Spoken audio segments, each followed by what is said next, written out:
오후의 시작 함께 하실래요? 안녕하세요. 세상의 모든 정보 아나운서 전주리입니다. 우리가 금융기관을 찾는 건 안전하게 돈을 관리하기 위한 건데요. 최근 아산의 한 새마을 금고에서 강도 사건이 발생해 지역민들을 불안하게 하고 있습니다. 범인은 금방 잡혔지만 현장에 경비 인력이 없었던 것으로 알려지고 있고요.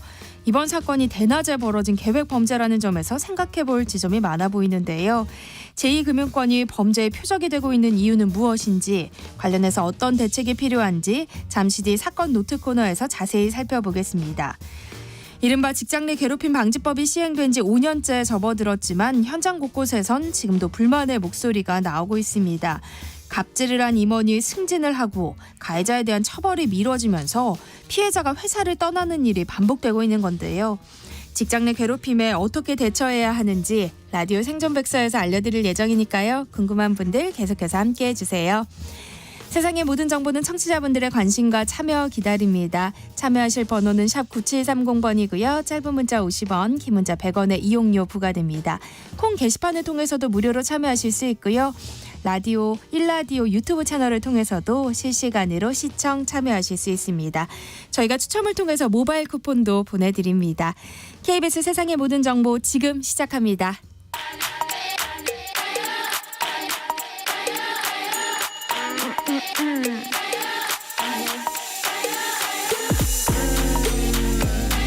혹시 뉴스바 들으셨나요? 한낮에 전해진 소식들 꼼꼼히 정리해드리겠습니다. 오늘의 뉴스 조현정 시사평론가와 함께합니다. 안녕하세요. 네, 안녕하세요.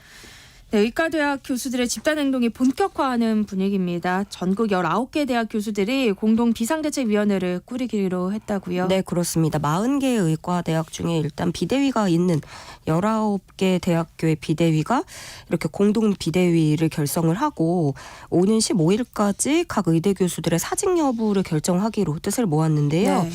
일단 이 총회에서 정한 명칭은 전국의과대학 교수 비상대책위원회입니다. 이 위원회의 목표는 의대생과 전공의들이 무사히 복귀를 하게, 또 교육과 수련을 마치는 것으로 초점을 두고 공동 대응 방안을 논의한다는 건데요.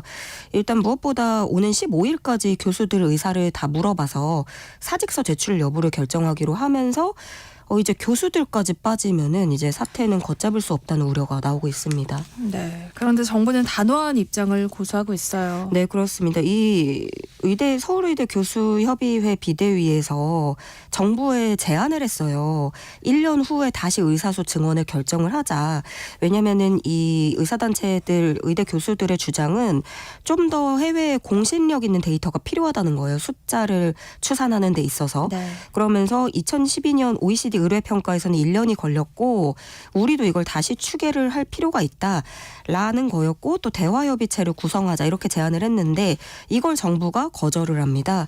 복지부는 입장문을 내고 의대 증원은 더 이상 미룰 수 없는 사안이다. 네. 국민 고통 생각할 때 정부가 선택할 수 있는 대안이 아니다. 이렇게 선을 그었고요. 정부가 이번에 거절을 하면서 의사들의 집단 행동은 이제 의대 교수들로까지 확대될 가능성 더 커졌습니다. 정부는 그럼에도 불구하고 집단 행동에 대해서 어떤 처벌이나 처분에 있어서 교수도 예외가 될 수 없다라는 강경한 입장이고요. 지금까지 전공의들에게 내린 이 진료 유지 명령을 교수들에게도 내리는 방안을 검토하겠다는 방침입니다. 네, 이런 가운데 각 병원 전공의 대표와 이 의과대학 학생들이 정부의 의대 정원 확대 결정을 취소해달라면서 집단 소송을 냈다고요. 네, 이 수련병원 전공의 대표, 의대 학생 대표, 의대 교수 대표, 수험생까지 정부를 상대로 증원을 취소해달라는 집단 소송 제기했습니다. 또 이주호 교육부 장관과 조규홍 복지부 장관을 대상으로는 서울행정법원에 행정소송 집행정지를 제기했고요. 헌법재판소에 헌법소원과 가처분을 신청하겠다고 밝혔습니다. 이 대표 대리인 측 변호사가 이렇게 얘기를 했습니다. 대학 입시 5개월 전에 그 입시 전형을 갑자기 바꾼 사례는 1980년에 전두환 정권이 광주 학살을 자행한 직후에 본고사를 폐지한 경우가 유일하다라면서 이런 대입 전형 시행 계획이나 입시 요강을 변경하는 건 고등교육법상 불가능하고 정부 발표는 국민을 기망하는 사기다. 이렇게 비판을 했는데요. 이렇게 전공의 의대생들은 정부를 상대로 소송을 제기하고 있고 정부는 면허정지 처분 사전 통제에 속도를 내고 있습니다. 강대강 대치가 격화하고 있고요. 그런가 하면 대한의사협회 간부들은 12시간 넘는 조사를 받고 밤늦게 귀가를 했습니다. 이 전공의들의 집단 행동을 주변에서 부추겼다라는 혐의를 받고 있고, 이 혐의로 김태구 의협 비대위원장, 박명하 조직강화위원장, 이면택 대한소아청소년과 의사회장을 불러다가 조사를 했는데, 이 중에서 이면택 회장은 출석 1시간 만에 조사를 거부하고 떠났고요. 남은 두 사람은 자정 전후까지 늦게까지 조사를 받았는데, 이 3명 모두가 전공의들 사직은 자발적인 거지 누구의 선동이나 사주로 이루어진 일이 아니다 하면서 혐의를 부인하고 있습니다. 조경 복지부 장관이 지난 11일 전공의와 비공개 만남을 가졌다고 밝혔는데 이게 또 진실 공방으로 이어지고 있어요. 네, 이 복지부 장관은 이번 이런 사태 이후에 처음으로 전공의들과 만났다. 그런데 대한전공의협의회 측에서는 그런 적이 없다라는 거예요. 박단 비대위원장은 대정부 토론회를 제안한 적도 없고 조경 복지부 장관을 만난 적도 없다라고 얘기를 했는데, 그러니까 이 서울의대 교수협 비대위 측에서 어떤 의대생과 전공의도 전원 복귀하는 방안을 제안을 하면서 정부와 의협이 협의체 구성에 동의를 하면 이렇게 하겠다, 뭐 이렇게 제시를 한 것에 대해서 여기에 마치 전공의협의회가 동의를 했다라는 식으로 알려진 거에 대해서 반박하는 입장을 밝힌 것으로 보이고요. 일단 뭐 조경 장관을 만난 적이 없다라고 말한 것에서는 본인 당사자를 지칭한 것으로 보여요. 복지부는 왜냐하면 그 장관이 누구와 만났는지 또 어떤 대화를 나눴는지 이 부분은 철저히 함구하고 있거든요. 그러면서 앞으로 대화에 최선을 노력을 다하겠다라는 입장인데, 지금 좀 이 의사단체 측에서는 너무 깜깜이 아니냐, 또 이런 불만을 갖고 있습니다. 상급 종합병원에 파견된 근위관과 공보의들이 오늘부터 이 본격적인 진료에 들어간다고요? 네, 그렇습니다. 어제까지는 각 병원에 이제 투입이 돼서 필요한 교육을 받았다고 하고요. 네. 이 각 병원별로 필요한 숫자를 배정해서 넣은 건데, 문제는 이 사람들을 구체적으로 어떤 업무에 넣을지 이 부분입니다. 아직까지는 그 응급실 배치 여부라든가 야간 당직을 할지 이런 것들을 결정하지 못했다고 전해져요. 그리고 또 이 전문의 인력 같은 공보의들 중에서도 전문의 인력은 외래 진료를 볼 수 있는데 일반의의 경우에는 외래 진료나 수술 집도는 불가능합니다. 게다가 지금 소속이 보건복지부와 지자체에 속해 있기 때문에 네. 실질적인 수술 투입 요청도 어렵다는 건데요. 그러다 보니까 일각에서는 지금 인력 차출이 된 이유가 전공의들이 빠져서 들어간 거니까 전공의들, 기존의 전공의들 업무에만 투입돼야 된다라는 주장도 나오고 있습니다. 또 근무 시간에 대해서도 의견이 엇갈리는데, 공보의들 근무 시간도 주 40시간에 한정이 된다는 의견이 있거든요. 그렇지만 또 반대로 지금 정부가 관련 비용을 지급을 하고 비상의료 체계로서 특수하게 들어갔기 때문에 그 이상 근무를 하거나 야간 당직에 투입을 해도 무리가 없다라는 의견, 이렇게 엇갈리고 있는 것으로 알려졌습니다. 각 병원은 이제 복지부로부터 공보의 근무와 관련된 세부 지침을 받은 뒤에 이 배치 여부 등을 더 세부적으로 결정하기로 했습니다. 네. 정부가 전문의 중심의 병원을 신속 추진하기로 했는데요. 신규 인력을 채용하는 의료기관에는 인건비를 지원할 방침이라고요? 네, 다른 나라들에 비해서 이제 우리나라 전공의들 의존도가 높다라는 지적이 나오고 있잖아요. 그 박민수 복지부 차관도 언급을 한 게, 미국과 일본 같은 경우에 전공의 비율이 10% 내외인데 우리나라에서는 전공의 비율이 40%에 육박한다는 점 지적하고 있습니다. 그런데 이제 전문의에 비해서 전공의 같은 경우에는 학습, 수련에 더 초점을 맞춰야 될 시기인 거잖아요.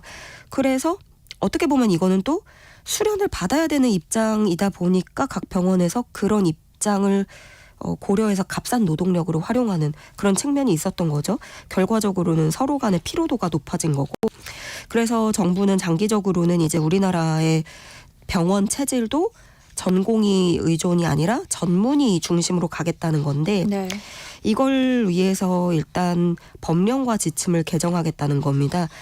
세부적으로는 전문의의 배치 기준을 강화한다는 건데, 의료기관을 세울 때 애초에 세우는 의사 배치 기준이 있어요. 그래서 이거를 전문의를 조금 더 비중을 늘려서 산정하게끔 한다는 거고요. 또 국립대병원 전임 교수가 지금 우리나라에서 1,700명 규모인데 이거를 2027년까지 1,000명 이상 확대를 하고 대학병원에서의 임상이나 연구도 좀 더 발전할 수 있게끔 지원을 강화하겠다는 방침을 내놨습니다. 다음으로는 1년씩 지금 단기 계약으로 들어가는 전문의 계약 관행도 개선을 해서 장기적인 고용으로 이루어질 수 있게끔 자리 잡게 한다는 계획을 갖고 있고요. 이를 위해서 일단 각 병원에서 생각하는 그런 모델이 있을 거 아니에요. 그 부분을 파악을 하고 개선 사항을 점검을 하고 있는데, 그래서 다음 주 중에는 이 전문의 중심 병원을 꾸리기 위해서 어떤 것들이 필요한지 토론회도 열 예정이라고 합니다. 네. 다음 뉴스 살펴보겠습니다. 지난달 취업자 수가 1년 전 같은 기간에 비해서 30만 명 넘게 늘었는데요. 제조업 분야가 특히 상황이 좋았던 모양이에요. 네, 그렇습니다. 오늘 통계청이 발표한 2월 고용 동향을 보면 지난달 15세 이상 취업자가 2,804만 3천 명, 작년 같은 달보다 32만 9천 명 증가했습니다. 그 취업자 수 증가폭이 2달 연속 30만 명대를 유지하고 있는 건데요. 여기서 특히 60대 이상에서 일자리 증가세를 주도를 했고, 제조업 취업자 수도 석 달째 플러스 흐름을 보였습니다. 연령대별로 보면 50대에서 8만여 명, 30대가 7만여 명 늘어난 것과 비교를 하면 60대 이상이 29만여 명이 늘어났으니까 60대 비중이 워낙에 컸던 거고요. 반면에 29세까지 청년 취업자, 또 40대 취업자는 각각 6만여 명씩 줄어들었습니다. 이 산업별로 보면 공공행정, 국방, 사회보장 행정 취업자가 9만 8천 명 늘어나면서 전체 업종 중에 가장 큰 폭으로 늘어났는데, 이 말인즉슨 그 60대 이상이 가장 많이 늘었잖아요. 그러니까 뭐 공공복지 일자리라든가 이런 부분이 영향을 준 것 같고요. 다음으로는 정보통신업, 전문과학, 기술 서비스업 취업자도 비교적 크게 늘어났습니다. 정부가 추진해오던 플랫폼법은 어떻게 진행되고 있어요? 네, 지금 최근에 긴장감을 높이는 게 공격적으로 밀고 들어오는 그 중국 전자상거래 플랫폼이거든요. 알리나 테무 이런 것들이 있는데, 가격 경쟁력에서 좀 비교할 수 없을 정도로 싼 가격으로 판매를 하면서, 또 한편으로는 가품 문제도 있고, 그리고 뭐 식약처라든가 이런 인증받지 않은 위험 물품들이 가감없이 노출되면서 소비자 피해도 커지는 상황인데, 우선 정부는 그 우리나라에서 규제하는 플랫폼법과 동시에 해외 온라인 플랫폼에도 차별 없이 집행이 될 수 있도록 관리를 강화하겠다 밝혔습니다. 네. 왜냐하면 국내 플랫폼에만 규제를 두면 이제 역차별 문제가 발생할 수 있다는 불만이 있었기 때문에 그러는 건데요. 일정 규모 이상의 해외 사업자에게는 국내 대리인 지정을 의무화하도록 전자상거래법 개정을 추진하겠다는 건데, 그러니까 국내 영업소가 없어도 전자상거래법상 어떤 의무를 이행하겠다라는 거예요. 네. 그런데 이게 과연 실효성 있는 대책인지 회의적인 분위기도 감지가 되는 게, 왜냐하면 이미 알리와 테무 같이 여기 제일 큰데, 여기 같은 경우에는 이미 국내 대리인이 있습니다. 그래서 여기에는 큰 영향을 미치지 않을 것이다, 이런 거고요. 그리고 또 지금 우리나라에서 이 정부가 추진하던 플랫폼법 제정은 사실상 이 논의도 멈춰선 상태입니다. 뭐 연내에 재추진하겠다라는 의지를 정부가 밝히긴 했지만 업계 반발도 거세고 논란이 커지면서 의견 수렴 기간은 더 길어질 수도 있고요. 동시에 또 이런 일이 있었거든요. 지난 1월에 미국에서 미국 상공회의소가 우리가 추진하는 플랫폼법 두고 시비를 걸었었어요. 네. 무역 합의를 위반할 수 있다. 이렇게 되면 한국에서 미국 기업들만 피해를 볼 수 있다. 이러면서 딴지를 건 건데, 이거하고 좀 맞물리면서 우리나라에서도 이 플랫폼법 제정 논의가 주춤했던 것 같아요. 네. 그래서 총선 이후 움직임이 다시 본격화될 것으로 예상이 되고 있습니다. 네. 한나절 교양 파트너, 지금 여러분께서는 세상의 모든 정보와 함께하고 계십니다. 새학기 시작과 함께 늘봄학교가 일제히 운영되고 있는데요. 현장에선 혼란이 좀 있는 모양이에요. 네, 지금 1학년 학생 13만 명이 참여를 하고 있다고 하고요.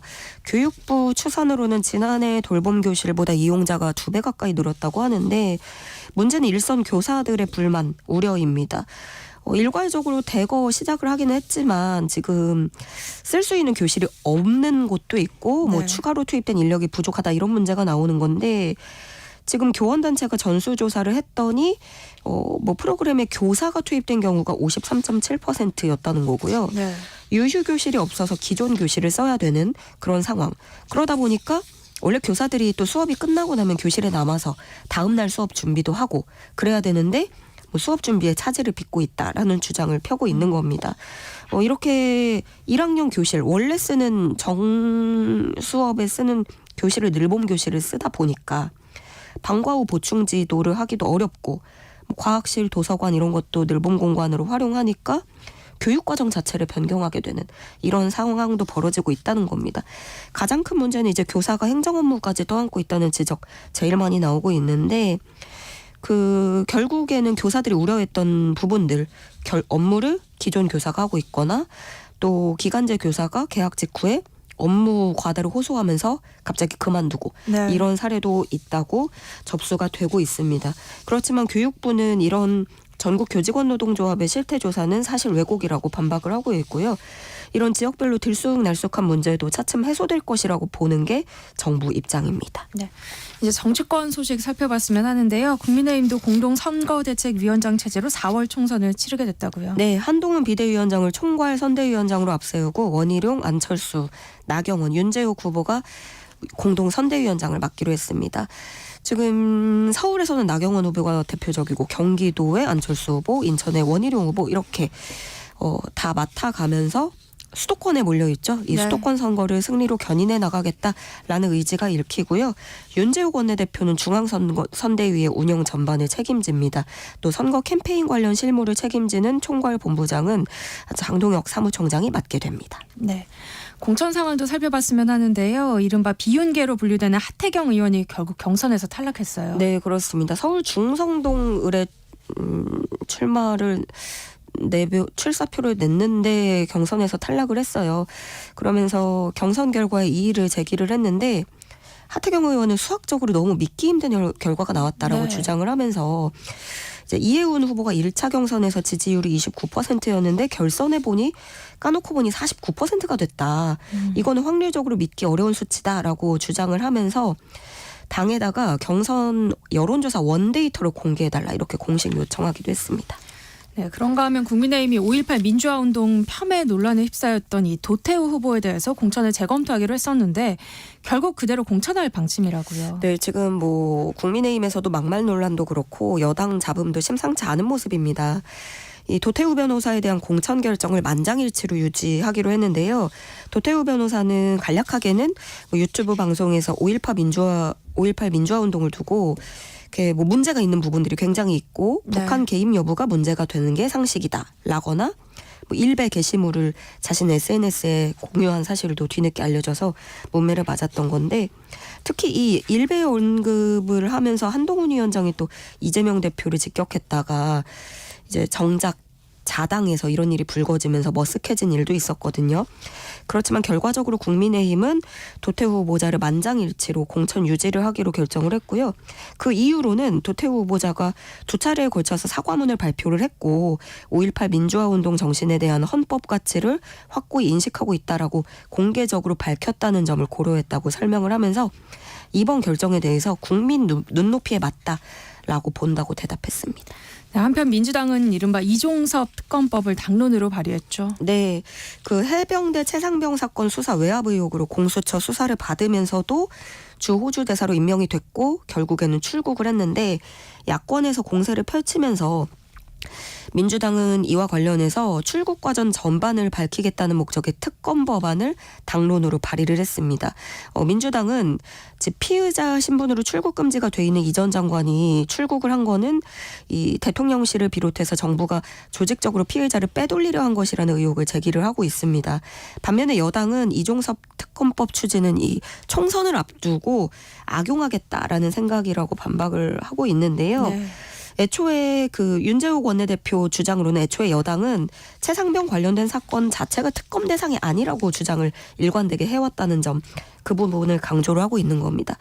그런가 하면 호주 공영방송사인 ABC가 이 내용을 비중 있게 보도를 하기도 했는데요. 네. 현지 시간 12일 보도 내용에 이종섭 대사 자국 비리 조사에도 불구하고 호주로 입국이라는 제목의 기사를 내고 이것을 정치 분야 주요 뉴스로 분류하기도 했습니다. 네. 오늘의 뉴스 여기까지 하겠습니다. 지금까지 조현정 시사평론가와 함께했습니다. 고맙습니다. 네, 고맙습니다. KBS 일라디오 세상의 모든 정보 함께하고 계신 지금 시각은 12시 40분입니다. 이 시각 교통정보 알아봅니다. 네, 이 시각 교통정보입니다. 점심 이후 나른해지기 쉬운 시간이지만 갑자기 만나게 되는 돌발 구간을 주의하셔야겠습니다. 먼저 서울시내 동부간선도로 수락 방음터널 양방향 각각 한 개의 차로씩을 막고 작업 중인데요. 2차로가 차단된 의정부 쪽 정체가 깁니다. 뒤로 원릉 분기점부터 정체 서행하고 노들로 성산대교 방향 여의교에서 서울교 사이 2차로에서도 작업이 시작돼 부근으로 영향을 받습니다. 고속도로에선 사고가 정체로 굳어진 곳들인데요. 서해안고속도로 서울 쪽 매송의 화물차 사고 처리가 길어지면서 뒤로 2km 구간 꽉 막혀 있고요. 경부고속도로 서울 방향 옥산 부근 3km 구간 정체도 화물차 사고에 영향이 남아섭니다. 또 중부고속도로 남이 방향은 호법에서 모가 사이로 수도권 제일수단선은 양방향 경기 서부권인 송내를 중심으로 차가 많고요. 남부권에선 중앙고속도로 대구 쪽 대동 요금소 부근 정체가 심합니다. KBS 교통정보센터였습니다. 세상의 모든 정보를 당신의 귓가로 특급 배송해드립니다. 세상의 모든 정보.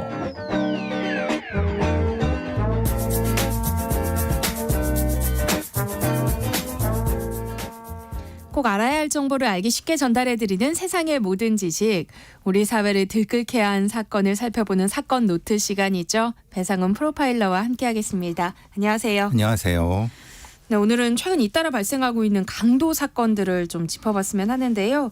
지난 11일 월요일이었죠. 서울 강남 도심에서 강도 행각을 벌인 3인조가 약 10시간 만에 붙잡히는 일이 있었어요. 예, 한 사회의 그 어떤 범죄 지표를 볼 때 침입 강도를 보면 그걸 알 수 있다고 합니다. 네. 보통 침입 강도는 범죄자 측면에서도 위험하기 때문에 시도를 잘 안 하거든요. 특히 이제 보통 사무실에 요즘 돈이 있나요? 현금을 누가 둡니까? 그렇죠. 카드 많이 쓰니까. 카드라고 보통 월급도 대부분 그냥 이체하는 형태이기 그쵸. 때문에 그러니까 이런 형태 이렇게 침입이면서 사무실에 들어오는데 그것도 이제 위층으로 올라오는 사무실 들어오는 거는 사실은 범죄자 측면에서 위험한 거거든요. 그렇죠. 근데 그런 게 늘어난다는 건 그 사회가 그만큼 무엇인가 범죄가 많아지고 위험해진다는 의미입니다. 이 사건 같은 경우도 사실 저 공휴일에는 월요일 날 그것도 3시 좀 시간 4시, 3, 4시 정도입니다. 네. 그러니까 이제 한창 일할 때고 네. 그리고 거기에 이제 들어가서 3명이 들어갔는데 한 명은 이제 거기에 있는 분과 몸싸움 위협 같은 거 할 때 다른 두 사람이 무엇인가를 이제 잘 취해 나왔는데 네. 그게 사실 좀 애매하다는 겁니다. 이게 무슨 뭘 노린 건지가 사실. 네. 그러니까 현금인 게 아니면 다른 어떤 건지 네. 조금 수사의 방향이 좀 필요한 부분인데 그리고 또 강남 같은 경우 역삼동이기 때문에 CCTV 엄청 많습니다. 한국 경찰은 보통 하루만이면 금방 잡습니다. 보통의 동선 추적은요 우리나라 경찰이 최고입니다. 그러니까 CCTV부터 블랙박스부터 GPS까지 해면은 금방 잡는데 실제로 10시간 만에 잡혔는데 네. 문제는 잡힌 게 문제가 아니라 이런 데에 강도들이 뛰어 들어오는다는 자체가 문제인 거죠. 그럼 이들이 갈취한 돈의 금액은 어느 정도 돼요? 그러니까 그걸 잘 모르겠다는 겁니다. 왜냐하면 이게 돈을 노린 건지 아니면 혹시 회사 기밀을 노린 건지 아니면은 이게 여기를 노렸다가 사실은 다른 데를 노리는 거를 이제 시선을 유도한 건지 이런 사건이 사실은 조금 복잡합니다. 그러니까 돈을 노리고 강도를 했다고 보기엔 한낮에 그것도 많은 사람들이 있는 강남에서 했다는 게 좀 미심쩍어서 다른 의도가 있는 게 아닌가 의심하고 있다라는 그렇죠. 말씀이신 예, 거죠. 또 최근 인천의 한 다방에서 경남 다방에서 그리고 또 경남 창녕의 한 시골 마을에서도 강도 사건이 있었다고 하던데요. 원래 이렇게 강도 사건이 빈번하게 발생하는 거예요? 아니면 보도가 요즘 좀 많이 되고 있는 건가요? 실제로는 그 강도가 이렇게 최근에 들어선 이런 범죄가 줄어듭니다. 특히 이제 우리나라의 범죄의 아주 독특한 특성은 사기가 제일 많다는 거고 비대면 사기가 제일 많아진다는 겁니다.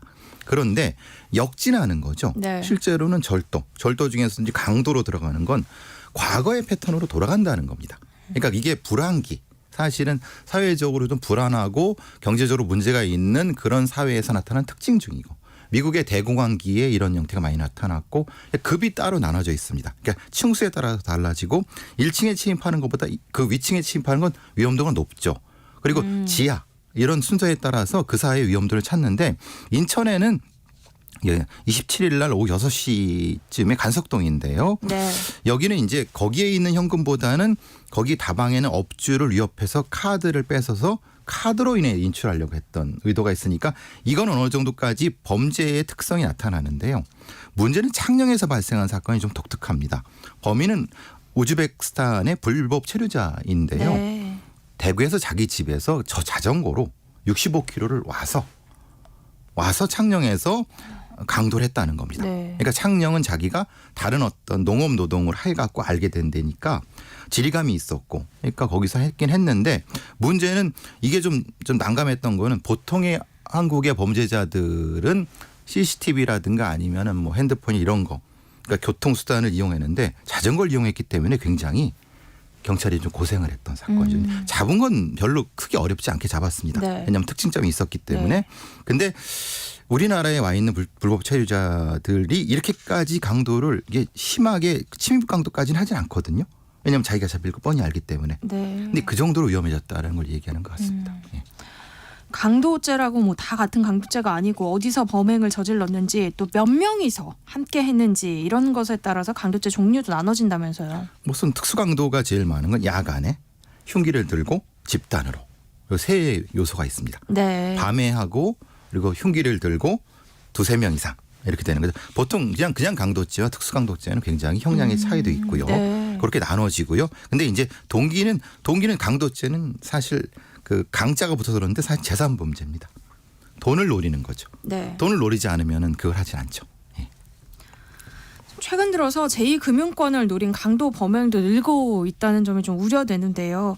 최근 충남 아산 새마을금고에서 있었던 사건 범인은 특수강도 혐의로 구속된 상태라고요. 근데 이 사건은 앞의 사건보다 조금 독특하다고 했는데 우려점이 있는 것은 네. 앞의 건들은 사실 이제 그 범죄의 특성이 나타납니다. 그리고 뭐냐면은 그러니까 다른 어떤 전과가 있는 사람이 이 다른 직업을 구하기 어려운 상태에서 뭐 이렇게 하는 이런 스토리가 형성이 되는데 네. 지금 이 범인은 다른 어떤 지금 뭐라고 하나 중산층 같은 형태의 직업을 가지고 있었나 봐요. 그러니까 이런 사람들도 조금 이 강도에 들어섰다는 게 굉장히 사회 위험성 지표가 아니겠느냐. 네. 그리고 이 사람은 이 아산의 새마을금고를 강도하기 위해서 그 전에도 계속 답사를 했습니다. 연고감도 없습니다. 그러니까 무작위로 찍었다고 하지만 사실은 여러 차례 계획했던 느낌이 나는 겁니다. 네. 그래서 이제 했는데 이 사람이 잡힌 것은 자기 부인하고 조금 뭐 좀 고급의 식사하고 있을 때 잡혔습니다. 그러니까 뭐냐면 자기는 완전 범죄를 생각했던 거예요. 네. 그래서 이제 그런 정도의 위험성이 분명히 있는 범죄인 거고 그런데 한국 경찰이 이게 허술하지 않습니다. 사실 보통 이 정도의 범죄라고 하면 사전 답사가 있을 거라고 생각하고 CCTV를 전날 전전에 돌려봤습니다. 네. 그러니까 이거 잡은 경찰이 네. 그래서 특징까지 하셨는데 그래서 이제 그 특징점을 찾아내갖고 동선을 찾아갔고 사실은 안성 쪽에서 잡았습니다. 이게 피해 액수는 1억 2천이고 문제는 왜 새마을금고가 문제가 되냐면 네. 청원 경찰이 없습니다. 보통 우리 그 농협이나 국민은행이나 뭐 우리은행 가시면은 청원 경찰이 한두 분 계시죠. 네, 계세요. 근데 거긴 도시의 큰 데고 보통 이런 데는 제2금융권 그러니까 시골에 있는 좀 작은 데는 청원줄이 없어요. 그러니까 남자 직원, 여자 직원 이렇게 있습니다. 그러니까 실제로는 맘만 먹으면은 뭐 흉기라든가 이런 거 들고 들어오면은 사실은 이게 무방비 상태일 수밖에 없는 그런 위험점을 이 범인은 알고 있었던 거죠. 그리고 비상벨의 위치도 알고 있었습니다. 왜냐하면 비상벨은 그 침입하면 분명히 직원이 비상벨을 누르는 거 우리가 많이 영화에 보면 많이 나오잖아요. 근데 그걸 알고 못 누르게 했습니다. 빨리 그 접근을 해갖고 위협을 한 것 같습니다. 그리고 이제 뭐 이제 묻고 이제 철창 안에 넣고 여러 가지 방법을 했는데 이거를 평범한 직장인이 이걸 계획했다는 것이 그게 사실은 이 사건의 위험한 점입니다. 근데 평범하다고 하기에는 너무 또 대담한 것 같은 게 근처에 치안센터도 있었다고 하더라고요. 그렇죠. 근데 시골에 지금 문제가 시골의 치안센터가 상주하는 인원이 없는 데가 있습니다. 왜냐하면 이 경찰 인원이 도시에 집중되다 보니까. 그러니까 작년에 벌어졌던 분당 서현역 사건이라든가 아니면 신림동 사건을 통해서 네. 기동대 중심으로 이제 순찰 인원을 그쪽으로 몰다 보니까 인구가 적은 시골 내 경찰서들은 인원을 줄이는 그렇게 되다 보면 당연히 시골에 있는 저 지역 치안센터에 인원이 줄 수밖에 없고 네. 그러니까 이제 그 상주 인원이 적을 수밖에 없는 거를 노린 거죠, 사실은.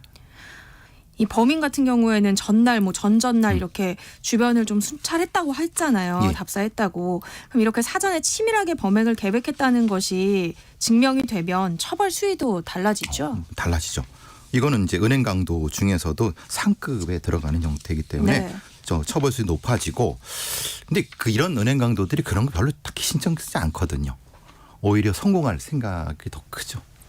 완전 범죄가 될 것이다라고 예. 생각해서 그런 거를 신경 쓰진 예, 그런 않는군요. 건 형량 별로 신경 쓰지 않습니다. 예. 근데 지난해 또 대전의 한 신협에서도 이런 일이 있지 않았나요? 그래서 이제 이 범인은 베트남 가서 잡아왔습니다. 이 대전의 신협은 아, 네. 왜냐하면 범행을 하고 바로 출국을 해버렸습니다. 아 그러니까 이제 CCTV 추적을 해보니까 공항으로 연결돼서 바로 출국해버린 거예요. 그러니까 이 사건 같이 이게 아예 작정하고 도망갈 작정을 하고 범행지를 해서 범행을 한 후에 도망간 형태가 되죠. 네. 그래서 사실은 이 새마을금고라든가 제2금융권이 사실은 좀 치안 확보 예방이 필요하다는 게 바로 그것 때문인 겁니다. 그러네요. 앞으로 진짜 범인들의 타겟이 될 가능성이 좀 높은 것 같아요. 예, 계속 이렇게 타겟이 되는 거 보니까 네. 그래서 말하자면 이런 거죠. 청원 경찰을 배치하거나 아니면은 뭔가 거기 순찰을 더 돌거나 네. 그래야 되는데 청원 경찰은 비용이 더 들어가죠.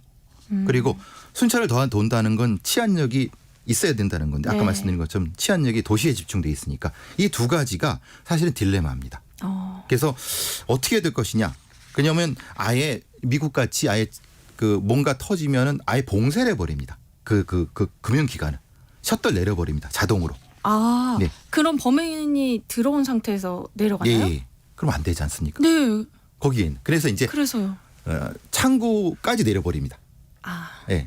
근데 네. 그게 적절하느냐? 네. 비용은 누가 될 것이냐? 네. 이런 문제가 또 걸려버립니다. 아, 그게 지금 딜레마입니다. 사실은. 그런 설비를 또 갖추는데도 돈이 예, 예. 많이 든다는 말씀이신 왜냐하면 거죠? 제2금융권이라는 데가 그걸 하면 제1금융권이 되겠죠. 말하자면. 네, 이렇게 제2금융권을 타겟으로 한 강도 사건이 또 잦아지는 느낌인데요.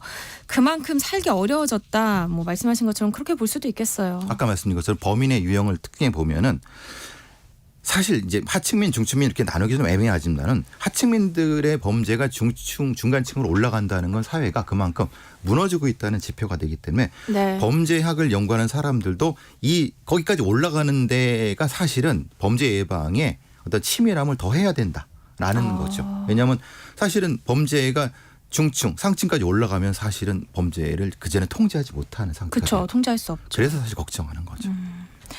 최근에는 촉법 소년이 또 강도 등 강력 범죄를 저지르는 경우도 많잖아요. 그게 모방하는 거죠.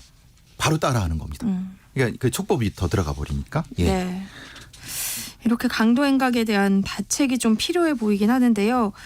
뭐 경찰 인력을 무조건 늘린다고 또 해결될 문제도 아닌 것 같고요. 어떻게 보세요? 이 말씀이면 경찰 늘리면은 네. 그 인력 어디로 가겠습니까? 도시로 가버립니다. 아, 인력을 늘리면 왜냐하면 힘이 도시에 있으니까. 이게 네. 이제 이상하게 논리가 네, 되는데, 네. 그러니까 경찰력을 채용을 하는데, 그럼 이렇게 정치적 논의가 되겠죠. 아니 그러면 도시 사람이 많으니까 거기로 가는 게 맞지라는 얘기가 됩니다. 근데 범인들은 어디로 갑니까? 실제로는 시골에 취약한 가죠. 곳으로. 예. 근데 그럼 사람이 적은데 경찰력을 더 배치는 게 맞느냐? 아니면 그 반대가 맞느냐? 네. 굉장히 치열하게 논의를 해봐야 될 거거든요. 그러니까 정치적 논의도 필요하지만 치안적 대책 논의도 필요하다는 부분. 이게 사실은 이 딜레마입니다. 네. 사건 노트 오늘은 여기까지 하겠습니다. 지금까지 배상훈 프로파일러와 함께했습니다. 고맙습니다. 감사합니다. KBS 세상의 모든 정보 1부 순서는 여기서 마무리하겠습니다. 이어지는 2부에서는요. 일터에서 나를 지키는 법을 알려드리는 시간 라디오 생존 백서 코너 기다리고 있습니다. 그럼 전 2부에 다시 올게요. 안녕하세요. 보건복지부 장관 조규홍입니다. 정부는 국민의 생사가 달린 중증 응급의료가 빈틈없이 운영될 수 있도록 최선을 다하고 있습니다. 국민 여러분께 부탁드립니다. 사명감으로 의료기관을 지키는 의료진이 중증 응급 환자 진료에 집중할 수 있도록 가벼운 질환은 가까운 동네 병의원이나 비대면 진료를 이용해 주십시오. 의료가 멈추면 개혁도 멈췄던 과거의 실패 사례를 또다시 반복할 수 없습니다. 국민이 아플 때 제때 제대로 치료받을 수 있도록 이번 의료계획을 반드시 완수하겠습니다. 감사합니다.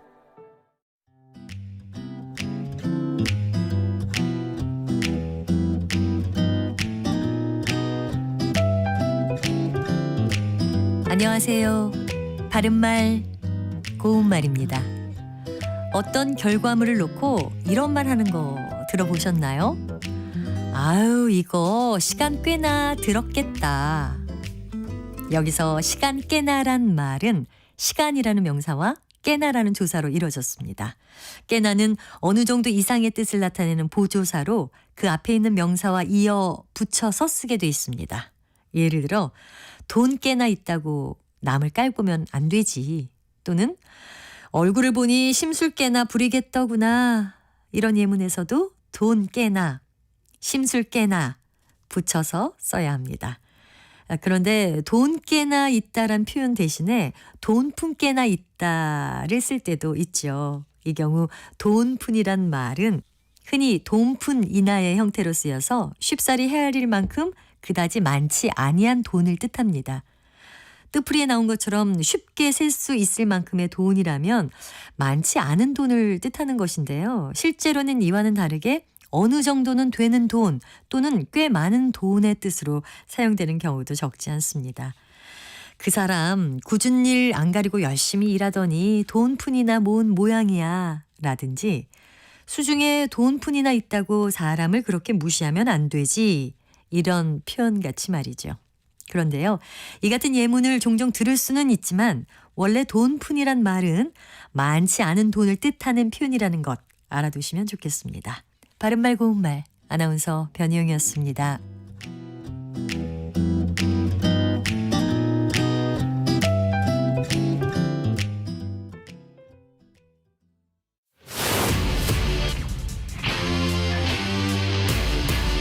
토론에 정답은 없습니다. 토론이 세상을 바꿀 수도 없습니다. 하지만 질문은 새로운 세상을 만들 수 있습니다. 질문으로 올바른 세상을 만드는 첫걸음. 평일 저녁 7시 20분 KBS 열린 토론.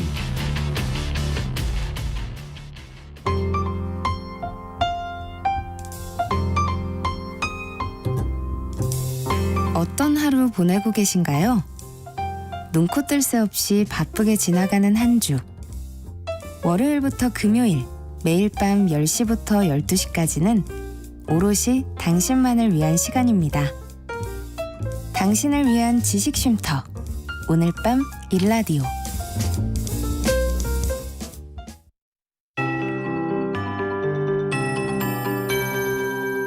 KBS 58분 날씨.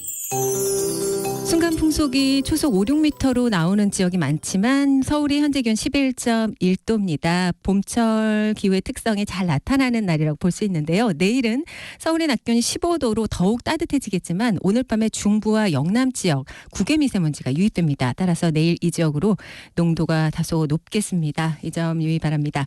오늘 전국이 맑겠습니다. 오전까지 짙은 안개가 드리워졌었는데요. 내일도 맑은 날씨가 지속되겠고 남부와 제주는 가끔 높은 구름이 지나다가 오후부터 맑아지겠습니다. 낮 기온 서울 12도, 대구 15도, 전주 13도 등 10도에서 15도로 예년과 비슷하거나 조금 높은 기온 수준이 되겠습니다. 계단식으로 내일은 기온이 더 올라서 아침 기온 서울 2도 등 영하 3도에서 영상 6도, 낮 최고 기온은 서울 15도 등 12도에서 18도로 일교차가 내일도 15도 안팎으로 크게 나겠습니다. 내일 아침에도 영하권으로 떨어지는 지역이 있어서 일부 내륙에는 서리가 내리고 얼음이 어는 곳이 있겠습니다. 농작물 관리도 잘 해주셔야겠습니다. 모레까지는 영동 및 동해안 또 경북 북동산지 등 중부와 경북으로 바람이 강하게 불겠고요. 대부분 해상에 파도가 잔잔해지고 있는데 현재 동해 먼바다 물결은 높습니다. 내일까지 최대 4m로 높게 일겠습니다. 지금 서울의 기온은 11.3도입니다. 강혜종입니다.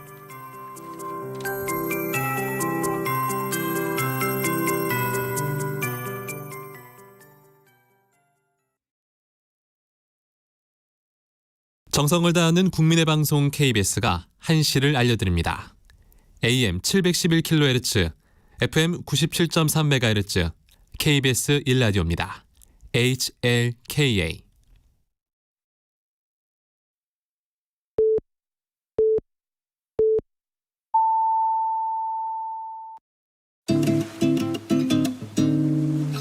나른한 오후를 책임질 영양 만점 지식 비타민. 세상의 모든 정보.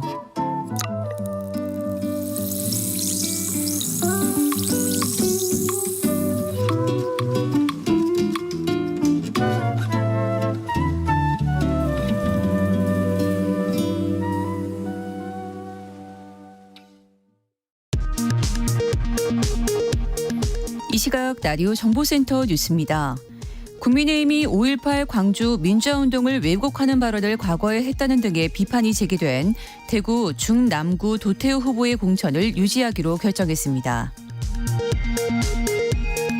더불어민주당 서울 강북을 정봉주 후보는 7년 전 자신의 유튜브 방송에서 비무장지대에서 발목 쥐레를 밟는 사람에게 목발 경품을 주자고 말한 것에 대해 사과했습니다. 이종섭 주 호주 대사의 출국 금지 해제 논란과 관련해 윤석열 대통령과 박성재 법무부 장관 등이 공수처에 고발된 사건이 최상병 사건 수사 외압 의혹 수사팀에 배당됐습니다.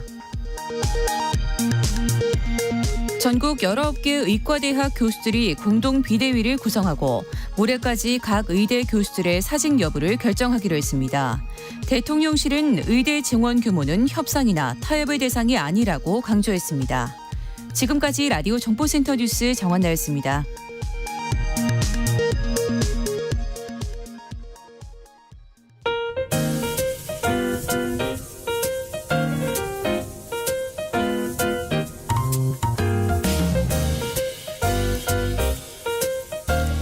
정신없이 바쁜 하루, 지금 우리 주변에서 벌어지고 있는 사건 사고 소식들 한숨 돌리며 살펴보시죠. 하프타임 뉴스 박지원 뉴스캐스터와 함께합니다. 안녕하세요. 안녕하세요.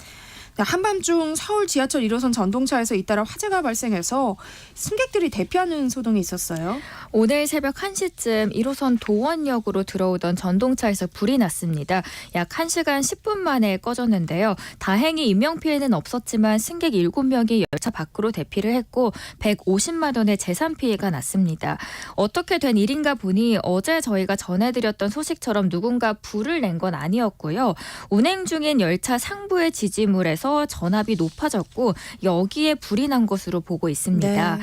한편 새벽 12시 50분쯤 1호선 인천역에 정차해 있던 전동차 2대에서도 불이 갑자기 나면서 1시간 30분 만에 진압되는 사건도 있었는데요. 다친 사람은 없었지만 승객 1명이 대피하고 300만 원의 재산 피해가 났습니다. 이 전동차의 경우에는 하부 필터에서 저항기에 순간적인 고압으로 불이 난 것으로 추정이 되고 있지만 정확한 화재 원인은 소방당국이 현재 조사 중입니다. 네. 국내 과일 가격이 천정부지로 치솟고 있습니다. 특히 사과 도매 가격이 1년 만에 2배 넘게 올라서 10kg당 9만 원대를 기록했다고요. 과일 무서워서 못 먹겠습니다. 맞아요. 사과와 배, 소매 가격은 정부에서 최근에 할인 지원을 해서 상승세가 주춤한 모습이었는데 그런데 여기에서도 조금씩 한계가 나타나고 있습니다. 생산량이 줄어든 것을 고려하면 가격이 다시 오를 가능성도 있는데요. 농산물 유통정부에 의하면 전날 사과 한 10kg당 도매 가격은 1년 전보다도 무려 123%나 올라버렸습니다. 네. 세 자릿수입니다. 여기에다가 배도 합류를 했습니다. 배의 도매 가격도 전날 15kg당 결국 10만 원대를 보였습니다.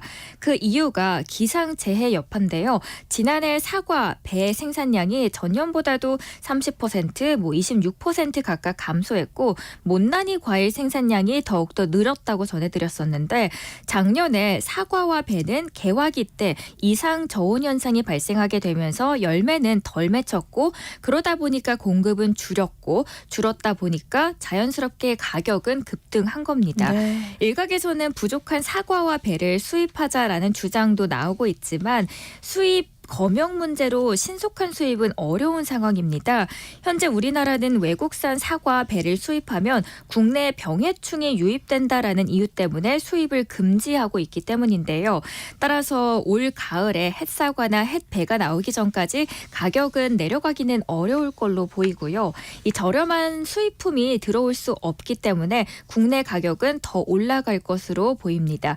그렇다면 이렇게 생각하실 수도 있을 것 같습니다. 생산량이 줄어들고 가격이 뛰었으니까 중간 상인들의 이유는 더 늘어나겠다. 그런데 또 그거는 아닙니다. 올해는 도매 가격이 뛰어오른 만큼 놀랍게도 소매 가격이 따라 오르지는 않았습니다. 네. 서울의 가락시장에서 사과 도매 가격은 1년 전에 대비해서 115% 급등을 했는데 같은 기간 소매 가격은 30%밖에 오르지 않았습니다.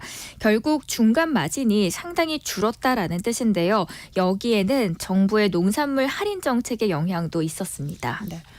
정부가 사과와 배 수입을 검토하고 있다. 뭐 일본산 후쿠시마산 사과가 들어올 수도 있다. 뭐 이런 얘기도 들리던데 이건 가짜 뉴스인 거죠. 네, 걱정하시는 분들 많으실 텐데요. 일단 이런 소문에 대해서 농림축산식품부는 바로 대답을 했습니다. 사실 무근이라고 하면서 황당하다라는 반응입니다. 후쿠시마산 사과는커녕 일시적인 수입조차 검토된 적이 없다라고 일축한 상황입니다. 현재까지 한국에서 과일류 수입이 허용된 나라는 31개국, 품목은 총 76건입니다. 그 중에서도 사과는 아직 수입이 허용되지 않은 대표적인 과일이고요.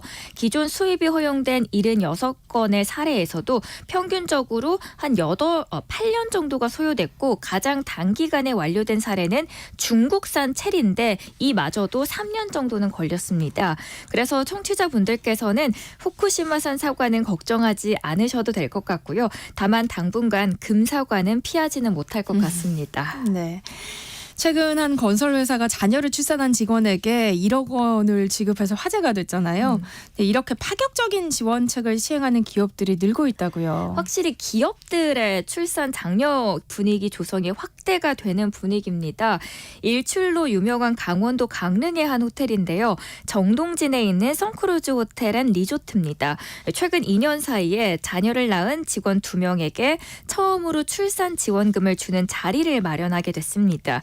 이 호텔은 올해부터 직원이 첫째를 출산하게 되면 5천만 원, 둘째를 낳으면 추가로 5천만 원, 모두 1억 원을 지급하는 겁니다. 네. 이번에 출산 지원금은 강원도 내에서는 처음인데요. 출생률 저하 그리고 인구 감소로 지역에 활력을 불어넣고자 추진을 하게 된 겁니다. 선크루즈 회장은 지역 기업으로서 실질적인 도움이 될 수 있는 방법을 고민하다가 결정하게 되었다라고 소감을 전했고요. 사실 그런데 고민을 하게 되다 보면 아이를 낳는다고 해서 끝이 아니잖아요. 그 이유가 더 문제이기도 하고 아이를 키우는 과정에서 드는 비용이 더 많이 드니까 사람들이 아이를 낳지 않으려고 하는 현상들이 나타나는 건데 그래서 이 회사에서는 직원들의 적금이 만기가 되면 적금의 10%를 지급해서 목돈 마련을 지원하고요. 직원들의 주택을 마련할 경우에는 최대 2억 원까지 무이자 대출도 지급을 합니다. 네. 이번 기업의 복지 대책이 지역 전반으로 나비 효과를 일으킬지 기대가 되고 있습니다. 참고로 이 박기열 회장 측은 지난해 강릉시 미래인재 육성 장학기금 2억 원 그리고 경포 대형 산불 피해 복구에도 1억 원 등 그동안 공식 기부액만 30억 원 이상에 달하더라고요. 다음 뉴스 살펴보겠습니다. 전남의 한 기초의회 의원이 공식 석상인 본회의장에서 공개 청원을 해서 화제를 모았어요. 지난 11일입니다. 49살 박철수 의원은 열린 2차 본회의에서 시정 질문을 한 뒤 갑작스럽게 운을 뗍니다. 사전에 시의회 본회의장에서 개인적인 이야기를 하게 돼서 죄송합니다. 박 의원은 제가 가지고 있지 않은 많은 걸 가지고 있는 사람이라 놓치고 싶지 않았다. 부득이하게 공표해야 이 여인을 얻을 것 같아 이런 방법을 택하게 됐다라고 전합니다. 네. 그러면서 광양시청에 근무하는 한 여성 공무원의 이름을 부른 뒤 저와 결혼해 주시겠습니까? 라고 말합니다. 이 프로포즈를 마친 박 의원은 해당 공무원이 근무하는 사무실로 찾아가서 결혼 승낙을 받아낸 것으로 알려졌습니다. 그리고 둘은 약 2달 전부터 교제를 해왔던 사이였습니다. 마음이 굉장히 급하셨던 것 같은데요. 봅니다. 이에 대한 누리꾼들의 반응은 어때요? 엇갈립니다. 일각에서는 호기롭다라는 반응도 있었지만 시의원 신분으로 본회의장에서 사적인 발언을 한 것에 대해서는 의회 본회의장에 대한 모독이자 적절하지 못했던 행동이다라는 지적도 있습니다. 본회의가 끝난 뒤 광양시청과 시의회 안팎에서는 시의원이라는 신분으로서 적절하지 못한 행동이라는 비난들이 이어졌고요. 의회 내에서도 명백한 잘못이다, 도가 지나쳤다 등 자성의 목소리도 나왔습니다. 이번 논란에 대해서 박 의원은 그래서 대답을 했는데 시의원으로서 신성한 본회의장에서 사적인 발언을 하는 것은 당연히 해서는 안 될 일이었고 늦은 나이 인연을 만나 놓치고 싶지 않았다. 그만큼 너무 절실했고 머리에서는 안 된다고 하는데 조절이 잘 되지 않았다. 이번 잘못에 대한 비판과 지적은 겸허히 수용하고 반성하겠다라고 하면서 시민들에게 거듭 죄송하다라는 말씀을 전했습니다. 광양시의회는 11일 본회의 진행 과정을 모두 영상으로 기록을 했지만요. 박 의원이 프로포즈를 하는 부분은 사적인 내용이라고 하면서 현재 삭제가 됐습니다. 네. 절실한 마음을 또 생각해 보면 이해할 수도 있을 것 같기도 하고요. 앞으로 더 의정 활동 열심히 하시면 되죠, 뭐. 최근 리뷰 체험단을 사칭한 신종 보이스피싱 수법이 활개를 치고 있다고요? 이런 전화 받으시면 청취자분들께서도 주의를 하시는 게 좋을 것 같습니다. 30대 김모 씨는 최근 쿠팡 사업부 직원이라는 A씨에게 전화 한 통을 받았습니다. A씨는 쿠팡 리뷰 체험단을 모집하고 있는데 혹시 참여할 의향이 있느냐라고 물었고 평소 쿠팡을 자주 이용하는 김 씨는 상품 후기를 작성하는 조건으로 물품을 무상으로 제공받는 체험단에 대해서 알고 있었던지라 솔깃했던 거죠. 그리고 A씨는 사이트에 가입해서 상품 후기를 남기면 바로 현금으로 출금 가능한 포인트를 받을 수 있다라고 말합니다. 그리고 링크를 보내줍니다. 그런데 이 링크가 문제였던 겁니다. 네. 최근에 보이스피싱범은 자신을 고객센터 직원으로 소개하면서 신제품이 출시됐는데 상품 후기를 작성해주면 물품을 무상으로 받을 수 있다거나 현금으로 쓸 수 있는 포인트를 준다고 유혹하고 있습니다. 그러면서 특정 사이트에 가입하거나 어플리케이션을 설치하도록 유도하는데요. 이 과정에서 개인정보를 빼돌려서 소액대출이나 금융사기에 이용하는 겁니다. 기존의 보이스피싱 생각하시면 수법이 바로 돈을 입금하라고 하거나 어색하게 어눌한 어투를 쓰시는 걸 상상하시곤 하는데 이번에는 실제 고객센터 직원처럼 친절한 말투를 사용하기 때문에 젊은 층도 깜빡 속아 넘어가는 경우가 많고요. 이 부분 청취자분들께서도 기억하시면 좋을 것 같은데요. 쿠팡은 리뷰 체험단 모집을 문자 메시지로만 알릴 뿐 개인 휴대전화로 연락하지는 않습니다. 네. 한국인이 가장 사랑하는 시인으로 꼽히는 청록파 시인 박모걸의 미발 표시 166편이 공개됐다고요? 청록파 시인 박모걸의 대표작 나그네는 한국 문단의 명시로 꼽히곤 하는데 이번에 지금껏 알려지지 않았던 박모걸 시인의 작품들이 대거 발견됐습니다. 시인이 생전에 사용했던 노트 80권에서 찾아낸 건데요. 모두 460편이 있었습니다. 네. 발표작이나 습작 수준은 제외한 게 290편, 이중 완성도가 있는 166편을 추려서 공개를 한 겁니다. 1930년대 초창기 작품부터 8.15 광복과 6.25 전쟁이라는 격동기 시대상을 생생하게 담아낸 작품, 또 일상의 작품과 또 가족에 대한 애정을 노래한 작품들까지 다양하게 소재들이 포함되어 있습니다. 그동안은 왜 공개하지 않았을까 의문이 드는데요. 시인의 아들은 생전에 부친이 공개하지 않은 이유가 있었을 것 같아서 망설였다라고 대답을 했습니다. 하지만 끝내 고민 끝에 창작 과정 자체도 시라는 생각이 들어서 뒤늦게 용기를 냈다라고 전했습니다. 탁의 반세기 만에 비로소 세상에 나온 작품들인데요. 박모걸 시인에 대한 연구는 물론이고 한국 문단에도 새로운 자극이 될 것으로 보입니다. 네. 최근 미국에서 한국식 산후조리원이 큰 인기를 끌고 있다는 보도가 나왔어요. 맞습니다. 블룸버그에서 기사가 이렇게 나왔는데요. 미국의 부유한 산모를 끌어들이는 호화 산후조리원이라는 제목입니다. 그리고 그 내용을 한국과 대만 등의 산후조리원을 모델로 한 초호화 업체가 미국의 산후조리 시스템 부재의 빈틈을 파고들고 있다. 미국에서 하루 이용료 최대 $1,700, 한국 돈으로는 약 220만 원 수준의 고급 산후조리원이 미국에서는 큰 인기를 끌고 있습니다. 샌프란시스코, 뉴욕 등 미국 전역에서 산후조리원이 생겨나고 있고 최대 $1,650, 216만 원에 이르는 고가임에도 대기 인원은 무려 4,000명에 이를 정도라고 소개를 합니다. 미국 최초의 산후조리원으로 알려진 뉴욕의 보람 산후조리원은 1박당 약 138만 원을 지불합니다. 고급 침대에 누워 식사와 마사지 등을 받을 수 있고 신생아실에서는 카메라가 설치되어 있어서 아빠가 원격으로 언제든 볼 수 있습니다. 산후조리원 이 지난해 48%보다도 더 사람들이 증가했고요. 수익은 2022년 이후 2배로 더 늘어났다고 합니다. 이 외에도 3월 중순 오픈 예정인 캘리포니아의 산후조리원은 리조트 내에 자리하고 있는데요. 1박에 $1,650이지만 대기자가 4,000명이나 되고요. 심지어 이 산후조리원은 벤처 투자로부터도 약 786억 원의 초기 투자를 마감한 상황입니다. 여기서도 알 수 있듯이 출산과 산후에 대한 정서적 지원 그리고 교육은 새로운 산업으로도 많이 주목을 이미 받고 있습니다. 2023년과 비교해서 10년 후에는 257억 원의 글로벌 시장이 형성될 것이라고 내다보고 있는데요. 수요가 급증한 이유가 있습니다. 미국의 돌봄 지원 서비스의 부재입니다.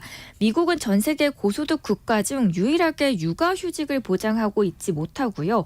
2020년 발표한 11개의 고소득 국가 모성 보호 분석에서도 보면 미국만 국가보험이 적용되는 간호사나 조산사의 산후 과정 방문을 보장하지 못한다라는 지적들이 나옵니다. 이렇게 미국은 산모 간호 서비스에 대한 국가 보험 보장을 보장하지 않는 유일한 나라로 지적이 되다 보니까 산후 우울증과 합병증 증가로 늘어나고 있습니다. 그래서 여기에 대한 지적이 나오면서 한국에서는 산모 중 80%가 산후조리원에 입소해서 몸조리를 하고 대만에서도 점점 더 많은 부모들이 고급 호텔과 병원의 중간쯤 되는 고급 시설에서 산후조리 기간을 보낸다라고 하면서 다시 한번 한국의 아시아의 산후조리원을 주목한 겁니다. 네, 하프타임 뉴스 지금까지 박지원 뉴스캐스터와 함께했습니다. 고맙습니다. 좋은 하루 되세요. 내일 점심 메뉴 추천. 귀로 듣는 푸짐한 지식 한 상 어떠세요? 세상의 모든 정보. 아나운서 전주리입니다.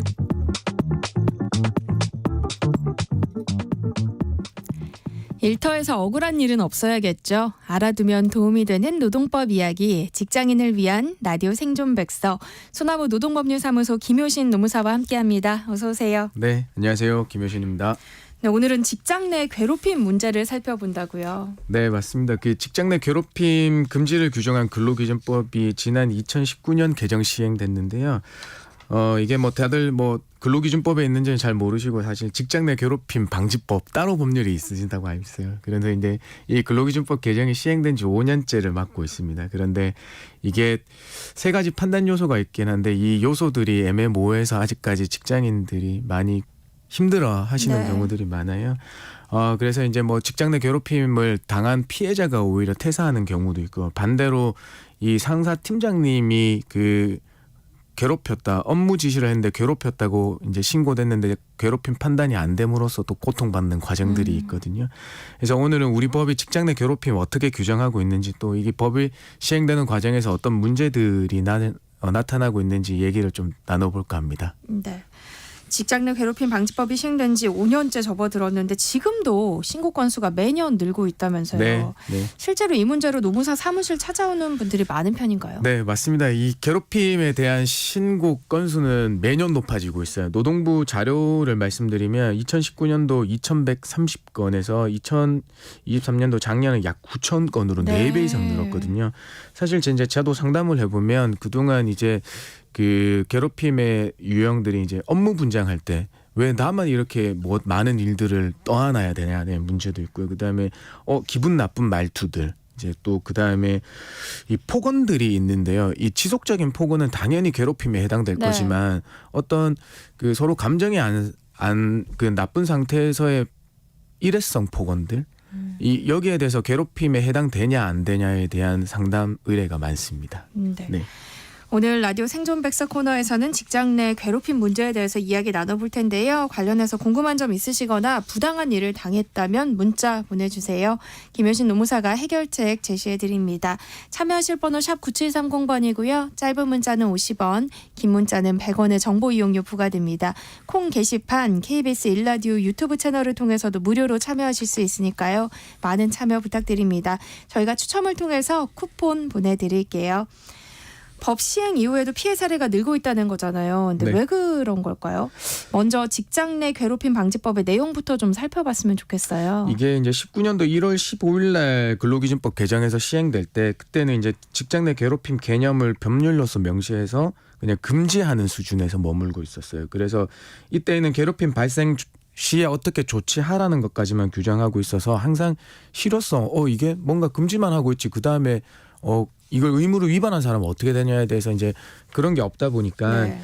이게 21년도 10월에는 괴롭힘 사건 발생했는데 뭐 객관적 조사 안 하고 피해자 보호 조치나 가해자에 대한 징계 조치들 비밀 누설을 하거나 이런 것들 위반하면 500만 원 이하 과태료 부과를 규정했고요. 또한 이제 사용자 또는 사용자의 친인척이 괴롭힘하는 경우들이 많아요. 그때 이분들이 가해자일 경우에는 1,000만 원 이하의 과태료 부과하겠다라는 내용이 개정 시행되었습니다. 네, 좀 더 구체적으로 설명을 해주시면 좋을 것 같아요. 네, 요거는 이제 직장 내 괴롭힘에 꼭 피해자가 아니더라도요. 누구든지 괴롭힘 발생 신고하실 수 있습니다. 그다음에 회사가 이걸 신고를 받거나 인지한 경우에는 바로 지체 없이 조사를 할 의무를 부과하고 있어요. 또 그때 이제 할 때 그 괴롭힘 피해자 또는 그 피해 주장자의 의견을 들어서 근무 장소의 변경이나 유급 휴가 명령 등 적절한 조치가 있어야 되고요. 네. 이게 직장 내 괴롭힘이 맞다고 확인한 경우에는 이 가해자에 대해서 반드시 징계 조치를 하도록 되어 있습니다. 근데 이때 피해자의 의견을 들어서 징계 조치를 하라고 규정돼 있긴 해요. 네, 그래서 뭐 또 이제 직장 내 괴롭힘 발생을 신고했거나 뭐 피해를 주장한다는 이유로 뭐 해고 등의 불이익한 조치는 하면 안 된다라고 규정하고 있습니다. 그러니까 법에는 직장 내 괴롭힘 사실이 확인되기 전에 먼저 적절한 조치를 취해야 한다고 규정이 돼 있는 거잖아요. 그런데 뉴스를 보면 뭐 피해자와 가해자 사이에 분리 조치가 이루어지지 않고 있다 이런 비판의 목소리가 자주 나오던데요. 현실과는 좀 다른 거 아니에요? 맞습니다. 사실 이게 법의 해석의 문제 같아요. 이게 아까도 말씀드렸지만 그 피해자의 의견, 피해 주장자의 의견을 들어서 뭔가 조치해야 된다고 하는 거는 네. 피해자가 직장 생활에서 심리적 안정을 찾아서 신속히 적응할 수 있도록 다각도로 검토하고 배려하라는 거지 무조건 수용하라는 의미는 아니거든요. 네. 근데 이게 뭐 규정되어 있으니까 어쨌든 의견을 들어서 반영을 해야 된다는 걸로 인식하고 있어서 그래요. 사실 이게 왜 이걸 만들어내면 우리가 회사 조치가 어떤 직장 내 괴롭힘이 맞다고 결정하면 가해자를 징계하잖아요. 이 네. 가해자는 이 부당 징계 나는 징계받을 거리가 아니다라고 해서 제3의 기관 노동위원회나 이런데 뭐 부당 징계 구제 신청을 할 수 있는 구제 신청의 길이 열려 있지만은 네. 우리 피해자에게는 이거 말고 실효적인 다른 불복의 기회가 전혀 없어요. 네, 그러니까 이 피해자의 어떤 심중을 헤아려서 의견을 들어서 조치를 해야 된다라는 취지에서 규정된 겁니다. 네. 직장 내 괴롭힘 판단 기준이 좀 모호하다는 지적도 많던데요. 일단 법에서는 직장 내 괴롭힘 어떻게 규정하고 있는지 좀 짚어주시면 좋겠어요. 네, 사실 세 가지 핵심 요소가 있어요. 법에서 이제 정의이자 이 세 가지 핵심 요소로 규정하고 있는데요. 제가 뭐 말씀을 드려도 이게 뭐요 하는 부분이 있을 거예요. 근데 첫 번째는요, 이 직장에서의 지위 또는 관계의 우위를 이용해야 돼요. 뭐 지위는 뭐 상사분들, 뭐 상급자 말하는 거 기본적인 거요. 관계의 네. 우위는 이 개인 대 집단 같은 수적인 측면을 말씀드리는 겁니다. 업무상 적정 범위를 넘어야 해요. 사실 이 부분이 가장 애매모호하고 사람들이 잘 수긍을 못하는 부분이세요. 근데 이게 우위성이 인정되고 업무상 적정 범위를 넘어야 한다는 게 이게 문제 행위가 업무 관련성이 있어야 되는데 이 업무 관련성은 역시나 포괄적으로 봐주고 있다라는 겁니다. 그다음에 이제 적정 범위로 넘는 게 인정되기 위해서는 사회 통념으로 봤을 때 업무상 필요한 것이 아니었다라는 게 인정돼야 될 겁니다. 세 번째는 이제 역시나 결과 발생이죠. 그 행위가 신체적, 정신적 고통을 주거나 근무 환경을 악화시켜야 되는 행위라거든요. 근데 이게 이제 가해자들이 가해면 지목당한 사람들 항상 말씀하시는 게 의도가 아니었다라고 말씀하시는데 네. 이거는 전혀 고려 대상이 아닙니다. 그다음에 이 세 가지 판단 기준에 해당 여부와 함께요. 그다음에 뭐 구체적 사정을 종합해서 고려해서 판단하는데 이때 뭐 당사자의 관계 장소 및 상황, 지속성 여부, 행위 내용 및 정도 등을 고려해서 판단하도록 되어 있습니다. 그런데 개인적인 고충과 직장 내 괴롭힘을 구별하지 못해서 발생하는 문제도 있을 것 같아요. 맞습니다. 지금 직장 내 괴롭힘의 이 정의 규정과 아까 말씀드린 업무상 적정 범위를 넘어야 된다는 거에 대한 사례 축적이 안 돼 있다 보니까요. 본인 이 감정적으로 기분이 나빴다거나 아니면 왜 나한테만 그러지 이런 경우에서 직장 내 괴롭힘 행위라고 인식하고 신고하시는 경우들이 많아요. 네. 사실 이런 경우에는 이제 사무직 근로자들 같은 경우는 서비스업에서 두드러지게 나타나거든요. 그래서 특히나 업무가 미숙한 경우나 처음인 경우에 업무 지적이 있을 수 있잖아요. 네. 그래서 이게 고충인지 괴롭힘이 된지 애매한 상황들이 펼쳐지고 있습니다. 구체적으로 뭘 말하는 걸까요? 애매한 상황이라면? 이게 사실 이제 신입사원이나 아니면 뭐 경력사원이라고 그러더라도 이 조직에 그 어떤 회사에 들어가면 이 업무나 다른 것들이 미숙하실 수 있잖아요. 그래서 그쵸. 그 미숙이나 특히나 업무 미숙에 대해서 얘기할 때 거기에 대한 교육인지 질책인지 애매모호한 경우들이 있어요. 네, 그때 차라리 이제 폭언을 하신다고 하면 법상 괴롭힘 행위가 바로 판단될 수 있는데요. 그렇죠. 이게 그게 아니고 뭐 주변적인 환경에 인해서 그 언성이 다소 높아졌는데 그 듣는 사람은 바로 이건 뭐지라는 생각이 들게 마련이거든요. 네. 그래서 이때 이제 고충인지 괴롭힘인지 정말 애매한 부분이 남아 있게 됩니다. 특히 업무상 적정 범위를 판단하는 게 어려울 것 같아요. 맞습니다. 이 업무상 적정 범위가 일단은 우선은 일회성이 돼야 되는지 반복성이 돼야 되는지에 대해서 지금 구분을 명확히 하고 있지 않아요. 그리고 또 그럼으로써 이제 이거는 근로기준법에서 판단 기준을 제시하지 않아서 발생하는 건데요. 네. 특히나 이제 폭언이나 성희롱 등 일회성 괴롭힘을 영어로 하라스먼트라고 하고 지속 반복되는 괴롭힘을 불링이라고 하는데 우리는 이걸 혼재돼서 쓰고 있어요. 예, 그렇기 때문에 이거는 너무나 그 혼동되고 있는 상황에서 노동부도 이걸 문제를 인식하고 있거든요. 네. 그래서 이제 우리 장관님께서도 항상 뭐 일터에서 법치 확립 이런 얘기 하시다가 직장 내 괴롭힘 판단 기준을 명확히 하겠다고 밝힌 적도 있습니다. 그래서 이거는 뭐 노동부도 이 괴롭힘의 개념 인정 요소들 판단 기준이 모호하다고 인식하고 있다. 이렇게 말씀드리고 그럼 싶습니다. 앞으로 좀 개선될 여지가 있는 거네요. 네, 요거는 지금 이제 학계에서도 논란이 되고 있어요. 더 이상 이게 한 번 했다고 해서 괴롭힘일까? 지속성이 있어야 되는데 그 지속성들은 언제까지 돼야 될까? 그리고 감정적으로 나빠졌다고 했을 때 이걸 어디까지 괴롭힘이 아니고 개인적 고충으로 봐야 될까? 라는 거에 대해서 이제 논의들이 이루어지고 있거든요. 그래서 개정에 대한 의견들이 좀 모아지고 있는 거 아닌가 싶습니다. 네. 규모가 있는 기업의 경우 그래도 직장 내 괴롭힘 문제에 대해서 좀 체계적으로 대처할 수 있지만 소규모 기업의 상황은 좀 다르지 않을까 싶어요.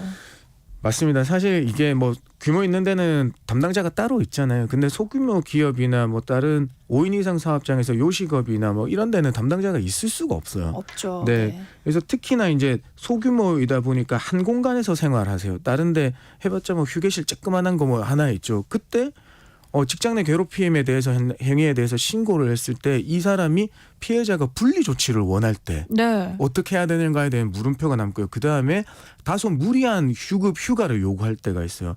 이제 회사에 봤을 때 한 3일 정도면 될 것 같은데 10일이나 20일 정도 요구하실 때 그때는 어떻게 유급 휴가를 부여를 해야 되나 안 해야 되는가의 문제도 있거든요. 네. 그래서 이거는 왜냐하면 뭐 이 경우 사용자의 피해 근로자들의 의사에 반해서 조치해서는 안 된다고 규정하고 있는데 이거를 그대로 적용시키는 게 맞나 이런 데에 대해서 의문이 드는 게 사실입니다. 이런 상황이라면 피해 조사 과정도 쉽지 않겠어요. 맞습니다. 이 소규모 기업이라고 하니까 이 피해를 주장하시는 분이나 정말 피해자분께서는 이 회사를 신뢰하지를 못하세요. 네, 더더군다나 회사는 여기에 대해서 조사를 할 수 있는 그 역량이 없으시죠. 그래서 노동부에서 이제 신고를 많이 하시게 되는데요. 이 노동부에서 이제 신고를 접수받게 되면 다시 한번 조사를 했다가 회사로 돌려보내서 객관적 조사해서 다시 보고하도록 돼 있거든요. 이 과정에서 내가 그럼 다시 조사를 받아야 된다고에 대한 의문점. 네. 그다음에 회사가 어쨌든 역량이 없으니까 외부 전문가의 비용을 들이고 섭외한다는 건 좀 얘기가 그렇지만 뭔가 외부 전문가의 의뢰를 해야 되는데 그쵸. 그럼 피해주냐. 아니 회사가 고용한 사람을 내가 어떻게 믿냐라는 또 반발이 나오고 있습니다. 그렇겠네요. 네.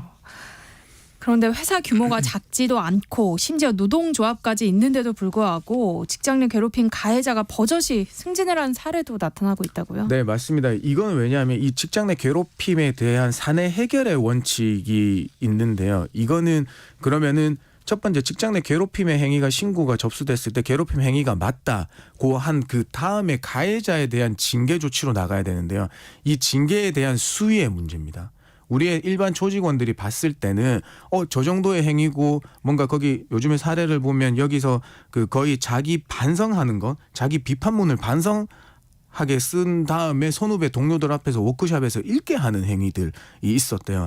이제 그런 행위들 직장 내 괴롭힘에 노동청에서 맞다고 판단하고 했음에도 불구하고 그걸 시키신 분 임원은 영전하시게 되고 거기에 대해서 그걸 기획한 사람, 명령을 받고 기획한 그 밑에 있는 팀장만 다른 데로 발령나고 이런 애매한 경우들이 많기 때문에요. 그래서 왜냐하면 징계권이나 승진권은 전적으로 회사에 맡겨 있는 재량권이기 때문에 그렇습니다. 네. 그야말로 답답한 상황인데요. 네. 직장 내 괴롭힘을 당한 경우 어떻게 대처해야 할까요? 사실 괴롭힘을 당하셨다고 하면 회사에 먼저 알리시고 보호 조치를 받으시는 게 맞아요. 그런데 이 괴롭힘인가 아닌가에 대해서 그 의문이 드신다고 하면요. 먼저 신고하시는 것보다는요. 직장 내 노동부에 설치한 직장 내 괴롭힘 상담센터가 있습니다. 그 상담센터는 뭐 포털에 검색하셔도 되고요. 지금 뭐 제가 적어오긴 했는데 1522에 9000번이에요. 네. 9000번으로 전화하면 공인노무사 전문가가 상주하고 있기 때문에 직장 내 괴롭힘에 해당하는지 해당한다고 하면 어떻게 조치해야 되는지까지 상담해 드리고 있거든요. 네, 그렇게 한번 알아보시면 좋겠습니다. 네. 네. 1522에 9000번으로 네, 전화하면 맞습니다. 된다는 말씀이시죠? 여기서 노래 한 곡 듣고 여러분이 보내주신 고민 문자 김효신 노무사가 상담을 해드리도록 하겠습니다. 마로니에의 칵테일 사랑. 마로니에의 칵테일 사랑 함께 들어봤습니다. 그 사이 많은 분들이 문자 보내주셨는데요. 1999님 직장인입니다. 5인 사업장으로 소규모 사업장인데요. 저의 직책은 부장이고요. 대표님의 처제가 회사에 입사를 했는데 그 직원이 저에게 인사를 하지 않고 무시를 하네요. 이런 것도 직장 내 괴롭힘이 성립되나요? 대표님도 이 사실을 인지하셨는데 별다른 대책 없이 흘러갑니다 하셨어요. 그 법적으로 직장 내 괴롭힘의 3요소 중에 제일 첫 번째가 직장 내에서 지위 또는 관계의 우위를 이용해야 되는 거거든요. 네. 그래서 요거는 지금은 그 직원이라고 표현하신 거 봐서는 일단은 그 대표님 처제분은 그 부장님 밑으로 들어오신 하급 직원 같아요. 네, 그래서 여기에서 이제 관계의 우위성을 봐야 되겠습니다. 왜냐하면 지위 우위는 대표적인 게 상사하고의 부하 관계, 상사가 부하를 괴롭힐 때 해당되는 건데요. 이 관계의 우위에서는 다수가 1인을 괴롭히는 거라고 생각해 주시면 돼요. 근데 지금은 일단은 다대 1이 아닌 경우인 것 같고요. 그다음에 이게 업무상 적정 범위를 넘어야 되는데 과연 인사를 하지 않고 무시하는 거가 과연 이 직장 내 괴롭힘의 법에서 정한 정의 규정에 포섭될 것 같지는 않아요. 이거는 직장 규율을 흐트러뜨리는 행위거든요. 이 어쨌든 뭐 평등한 조직 문화를 얘기하는 거지만은 직책이 정해져 있고 위계 질서가 있는 조직에서는 뭐 그런 특수한 경우를 이용해서 이런 걸 허트리면 안 되니까요. 이거는 역시나 조직 내에서 해결해야 되는 문제 같습니다. 네. 이봉훈 님이 직장 내 괴롭힘을 역이용하는 경우도 있던데요. 이럴 땐 어떻게 대응할 수 있을까요? 하셨어요. 네, 사실 이 경우에는 뭐 발생하고 있는데요. 그 사실 이제 이거는 뭐 신고하고 그 조사를 많이 받고 나서 나중에 이제 직장 내 괴롭힘이 아니다라고 이제 판단받았고 났을 때 엄청 그 타격이 오는 심리적 타격감을 어떻게 해결할 건가 문제고 그다음에 법적으로는 어떻게 해결할 거냐 문제. 사실 우리는 무고죄라는 걸 이제 그로 형사 고소를 할 수 있겠는데요. 대신에 이제 상대가 이제 본인에게 형사 처분을 받게 할 목적이 있고 허위 사실을 신고해서 무고에 대한 고의성이 인정돼야지 성립되는 겁니다. 그래서 뭐 무혐의 받았다고 해서 바로 직장 내 괴롭힘 무고죄 신고가 가능하지는 않고요. 그다음에 또 직장 내 괴롭힘 무고죄 또한 명확한 증거가 없다면 허위 신고가 될 수 있으니까 신중한 대응이 필요하시긴 해요. 네. 2589님 퇴근 이후에 잦은 카톡으로 업무 지시를 하는 것도 직장 내 괴롭힘에 해당될까요? 하셨어요. 카톡 이야기 많이 나오잖아요. 맞습니다. 카톡 금지법이 발의된 적도 있어요. 통과되지는 않았지만요. 그래서 이 경우에는 이제 업무 지시가 얼마나 많으니까 이런 거에 있을 수 있어요. 그냥 다음 날 정말 급한 자료를 준비하기에 그 전날에는 좀 지시를 하거나 할 수 있는데요. 네. 이게 정말 상습적이고 뭔가 그 퇴근했는데도 계속 보내서 거의 그 일생활이 분리 안 될 정도로 힘들다. 네, 그 경우에는 한번 직장 내 괴롭힘에 해당되지도 않을까 싶습니다. 네. 직장인을 위한 라디오 생존백서 오늘은 여기까지 하겠습니다. 지금까지 소나무 노동법률사무소 김효신 노무사와 함께했습니다. 고맙습니다. 감사합니다.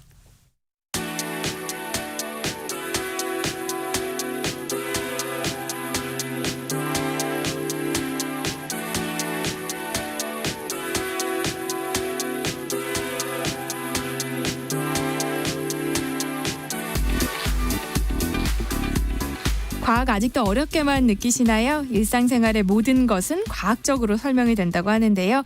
여러분의 궁금증을 풀어드리겠습니다. 한낮의 과학실 이독실 과학 커뮤니케이터와 함께합니다. 안녕하세요. 네, 안녕하세요. 지난주에 이어서 달 탐사 이야기를 해주실 텐데요.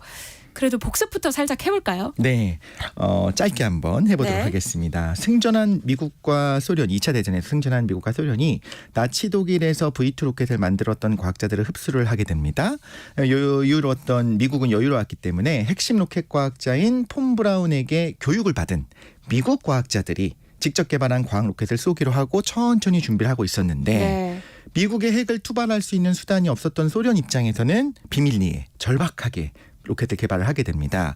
미국이 과학 로켓을 쏘기로 예정됐었던 딱 2달 전에 소련이 갑자기 세계 최초의 인공위성 스푸트니크 1호를 쏴버렸고요. 그다음에 한 달이 지난 다음에 최초로 우주로 갔었던 생명체라고 할 수 있는, 사실은 박테리아가 먼저 갔을 거로 보지만 강아지 라이카를 스푸트니크 2호를 통해 발사를 하게 되지요. 그리고 마지막으로 한 달이 지났습니다. 이제 미국이 예정되었었던 그 반가드 위성을 발사하는데 전 세계에 생중계가 되고 있는 가운데 발사대에서 폭발을 해버리게 됩니다. 이 일련의 사건이 스푸트니크 쇼크라고 해서 미국 사회 전체를 충격으로 몰아넣게 되고요. 어떤 의미냐면 폭격기들이 상공에 나타났다 이런 경고가 떠야 되는데, 공습 경고가 떠야 되는데 이런 거 없이 우주에서 날아오는 핵을 맞을 수도 있다는 그런 공포가 생기는 거죠. 그래서 국가항공자문위원회라고 하는 이런 기관이 원래 있었는데 NACA입니다. 이걸 중심으로 원래는 곳곳에 흩어져 있었던 연구기관들을 전부 다 통합해서 나사가 출범되게 되고요. 창의력 위주의 교육 시스템을 가지고 있었었는데 안 돼, 수학과학 위주로 주입식 교육해야 돼 하면서 주입식 암기식 교육으로 바뀌는 것도 이런 스푸트니크 쇼크 때문이라고 할 수가 있고요. 그리고 미국이 이제 드디어 반격을 준비하게 됩니다. 지난 시간에 나사의 출범부터 미국의 주입식 교육이 시작되기까지 그동안 몰랐던 반전 이야기들 들려주셨는데요. 그래서 미국의 반격은 어떻게 시작되나요? 네, 뱅가드 로켓이 폭발하는 장면이 생중계가 되고 이제 망신을 뻗친 거잖아요. 결국 미국이 위성 발사에 성공하는 건 이듬해에 성공을 하게 되는데요. 더 이상 물러날 수 없는 상황이 됐어요. 이제 순수한 미국인의 힘으로 미사일이 아닌, 군사용 미사일이 아니라 과학 로켓을 새로 만들어야겠다. 이게 중요한 게 아니고 뭐라도 해야 되는 상황이 된 겁니다. 그래서 이듬해인 58년 1월 31일에 나치 독일의 과학자였던 폰 브라운이 미 육군에서 만든 미사일이요. 레드스톤 미사일이 있는데 이걸 개량한 주노 1 로켓을 통해서 익스플로러 1호라고 하는 인공위성 발사를 성공을 하게 됩니다. 근데 이 위성은요, 실제로 과학 위성으로서의 역할을 했어요. 아무 의미가 없는 것이 아니고 실제 발견한 것들이 있는데 솔직히 이 시점에서 어떤 과학적 성과를 내는지는 별로 중요하진 않아요. 그렇죠. 뭐라도 했다가 중요한 거기 때문에 익스플로러 1호는 무게가 15kg 정도였습니다. 근데 며칠 뒤에 소련에서 발사했던 근데 실제로 실패를 했고 실제 5월에 성공했었던 익스플로러 이 5월에 성공했었던 이 스푸트니크 3호는요 1,300kg이었거든요. 그러니까 90배에 달하는 질량을, 무게를 궤도로 올릴 수 있는 능력은 소련이 있었던 겁니다. 소련은 여유 있게 성공한 거예요? 사실 소련이 비밀리에 급하게 준비한 이유랑 연결이 되는 건데 소련도 국군을 걸고 했잖아요. 그래서 실패를 용납할 수가 없었고요. 어떤 사상 때문에 실패는 없다. 인민들이 열심히 노력해서 만든 게 실패할 리가 없다. 이런 사상들이 좀 있었어요. 그래서 성공할 때까지 비밀로 합니다. 스푸트니크 1호를 쏠 거라고 예고하지 않은 이유도 실패하면 발표를 안 하려고 한 거죠. 그래서 성공한 다음에 발표를 하게 된 거고요. 라이카라고 하는 강아지가 2호에 탔었다고 했잖아요. 네. 실제 미션을 다 마치고 나중에 한 일주일 정도 지난 다음에 안락사가 된 거로 발표를 그 당시에 했었어요. 근데 한참 후에 이제 해금되면서 정보들이 열리면서 알게 된 거는 실제로는 굉장히 먼저 사망을 한 것이 밝혀졌고요. 소련이 실제로 처음부터 원했던 건 과학 위성을 쏠 건데 1톤이 넘는 걸 쏴야 되는 거였습니다. 그래야 의미가 있거든요. 근데 이걸 준비하다가 만약에 미국이 예정대로 로켓발사에 성공을 하게 되면 2등이 되는 거잖아요. 그렇죠. 그래서 별 기능은 없지만 일단 뭐라도 쏘자. 일본 똑같은 생각을 소련도 하고서 스푸트니크 1호를 쏘게 된 겁니다. 실제로 소련이 계획했었던 그 거대한 위성은 스푸트니크 3호가 되는 거고요. 다시 말씀드리자면 소련도 굉장히 압박을 느꼈어요. 그리고 스푸트니크 1호는 실제 발사 과정에서 거의 실패할 뻔하기도 했었습니다. 네. 그런데 소련은 뭘 하냐면 성공한 것만 발표를 해요. 그리고 실패한 거는 성공한 것만 인정하고 실패한 건 없었던 취급을 하거든요. 네. 그래서 여유로웠던 것처럼 우리가 오해하기 쉽지만 소련도 굉장히 몸이 달았었다라는 것도 생각할 수 있을 것 같고요. 라이카에 대해서는 좀 많은 분들이 알고 계십니다만 이렇게 장비 이상으로 발사된 지 몇 시간 만에 사망했다는 것도 밝혀지면서 이제는 뭐 동상도 세워지고 이제 인간을 위해서 인간이 때문에 이제 희생당한 어떤 그런 우주견으로서 우리가 인식을 하고 있죠. 그리고 또 하나 흥미로운 게 소련이요. 스푸트니크를 쏜 다음에 긴장을 하고 있었어요. 뭘 긴장했냐면 미국이 항의할까 봐 긴장했어요. 뭘 항의한다는 거냐? 네. 스푸트니크는 우주 위성이잖아요. 네. 그럼 우주를 돌다 보면 미국 상공을 지나갈 수밖에 없어요. 그러면 당연히 미국에서는 우리 위에 뭐 올라가게 하지 마라. 허락받지 않았지 않냐. 네. 이런 식으로 항의를 걱정을 하고 있었는데 조마조마하고 있었는데 네. 미국이 항의를 안 합니다. 그러니까 이후에 어떤 선례가 되냐면 우주 공간이라고 하는 거는 특정 국가의 영공이 아니고 모두의 공간이다. 그 위로 올라가도 막을 수도 없고 항의할 수도 없다. 근데 문제는 우주의 기준이 어디냐는 거예요. 네. 그래서 지금 일반적으로는 100km 상공을 우주로 보고 그 이상을 우주로 보고 있는데 이런 긴장들이 있었다라는 것까지도 우리가 알 수 있을 것 같습니다. 그런데 어디서부터를 우주 공간으로 보는지는 사실 네. 좀 이견이 있을 수밖에 없을 것 같아요. 맞습니다. 왜냐하면 정해진 기준이 없거든요. 네. 그래서 일반적으로는 국제항공연맹을 포함해서 100km를 넘어가면 우주 공간으로 보는데 어떻게 정해진 거냐. 실제로 대기권을 날아다니는 비행체는 비행기잖아요. 네. 비행기가 양력을 가지고 날 수 없는 경계를 기준으로 계산을 했어요. 적당하게 그 당시에. 그다음에 그거를 대충 반올림하고 대충 똑 떨어지게 만들었더니 100km였던 겁니다. 또 다른 견해는 80km라는 견해도 있어요. 그래서 미 공군과 나사의 기준은 80km거든요. 네. 예를 들면 85km로 올라가서 거기서 뭔가 낙하했다. 그 우주냐 아니냐. 그럼 어디 기준으로는 우주인 거고 어디 기준으로는 우주가 아닌 겁니다. 아, 그렇군요. 다시 이야기로 돌아가 볼게요. 이제는 사람이 우주로 갈 차례죠. 네, 맞습니다. 라이카에 대한 소식을 듣자마자 미국이 바로 준비를 시작해요. 당연한 것이 동물이 우주로 갔으니까 이제 사람이 갈 게 당연하거든요. 네. 그래서 준비를 시작하는데 최초의 우주인도 역시나 우리가 다 알고 있는 소련 유리 가가린이죠. 61년 4월 12일입니다. 최초의 우주인인 유리 가가린이 우주 공간에서 궤도 비행을 합니다. 궤도 비행이란 건 뭐냐면 그냥 높이 올라갔다 내려오는 게 아니라 진짜 지구 주위를 돌았다는 뜻이에요. 네. 정말로 우주 비행사인 거죠. 미국이 뒤이어서 바로 5월에 금방입니다. 한 달 만에 앨런 셰퍼드를 우주로 보내는데 앨런 셰퍼드는 정확히 말하자면 그냥 높이 올라갔다 내려오는 탄도 비행이었어요. 네. 사실 격차가 오히려 드러나는 그렇네요. 거죠. 실제로 궤도 비행을 한 거는 이듬해 62년에 존 글렌이 처음을 하게 되고요. 자, 그럼 이 시점에서 정리를 해보자면 미국이 계속 소련에게 뒤처져 있습니다.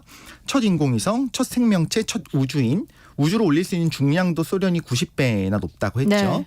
사실 달 탐사가 중심이니까 우리 주제가 그래서 여기서 언급은 안 했습니다만 그동안 최초의 태양 궤도 인공위성을 쏜 것도 사실 실수로 된 거지만 그것도 소련이 한 거고요. 최초로 달에 도달한 것도 이미 소련이 했고요. 네. 최초로 달 뒷면을 촬영한 것도 소련이 했어요. 그러니까 우주 궤도를 돌던 우주견이 다시 무사히 귀환한 것도 소련이 했습니다. 그러니까 모든 면에서 지금 미국이 계속 지고 있어요. 최초의 타이틀은 소련이 훨씬 많은 겁니다. 자, 이 타이밍에 우리가 한번 생각해 보면 좋겠어요. 미국은 뭘 할 수 있을까? 그럼 지금까지 적이 이루지 못한 걸 해야 돼요. 그렇죠. 적이 할 계획인지는 중요하지 않아요. 어쨌든 못하는 걸 해야 되고 우리도 못하고 적도 못해야 되는데 어려운 거여야 돼요. 만약에 내가 쉬운 걸 하겠다라고 하면 저게 먼저 하면 안 되잖아요. 그럴 수 있죠. 꽤 어려운 거. 우리도 어렵겠지만 그거는 뭐 내일의 내가 미래의 내가 힘내면 되는 거잖아요.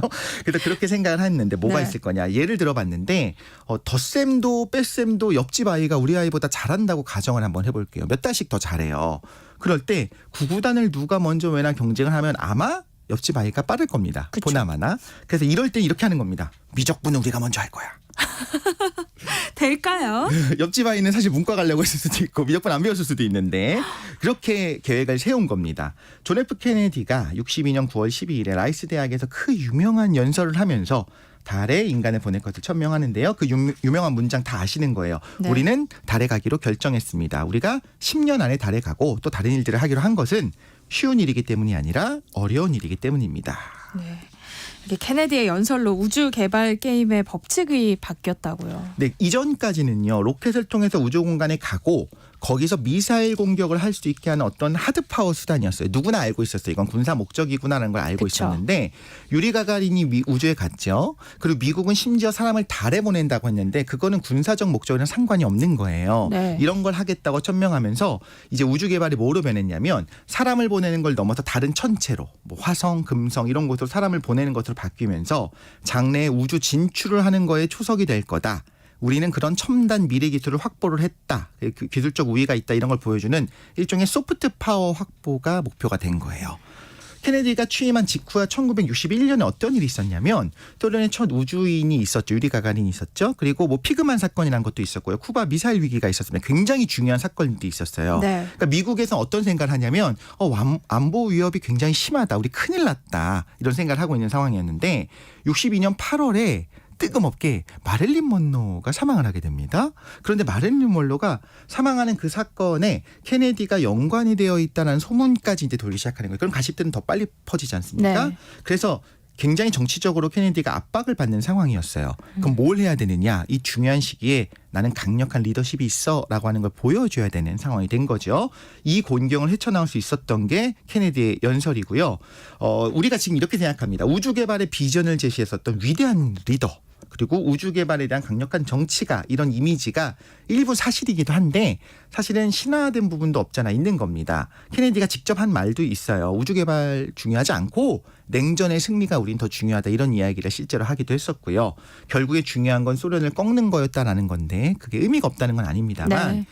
어쨌든 간에 케네디가 연설을 한 다음에 미국 국민들이 그 발언에 열광을 하는 거죠. 그러면서 국민적 지지를 토대로 원래 엄청난 재정 지출이 예정이 돼 있었는데 그게 아무런 문제가 되지 않도록 국민의 지지를 받게 됩니다. 네.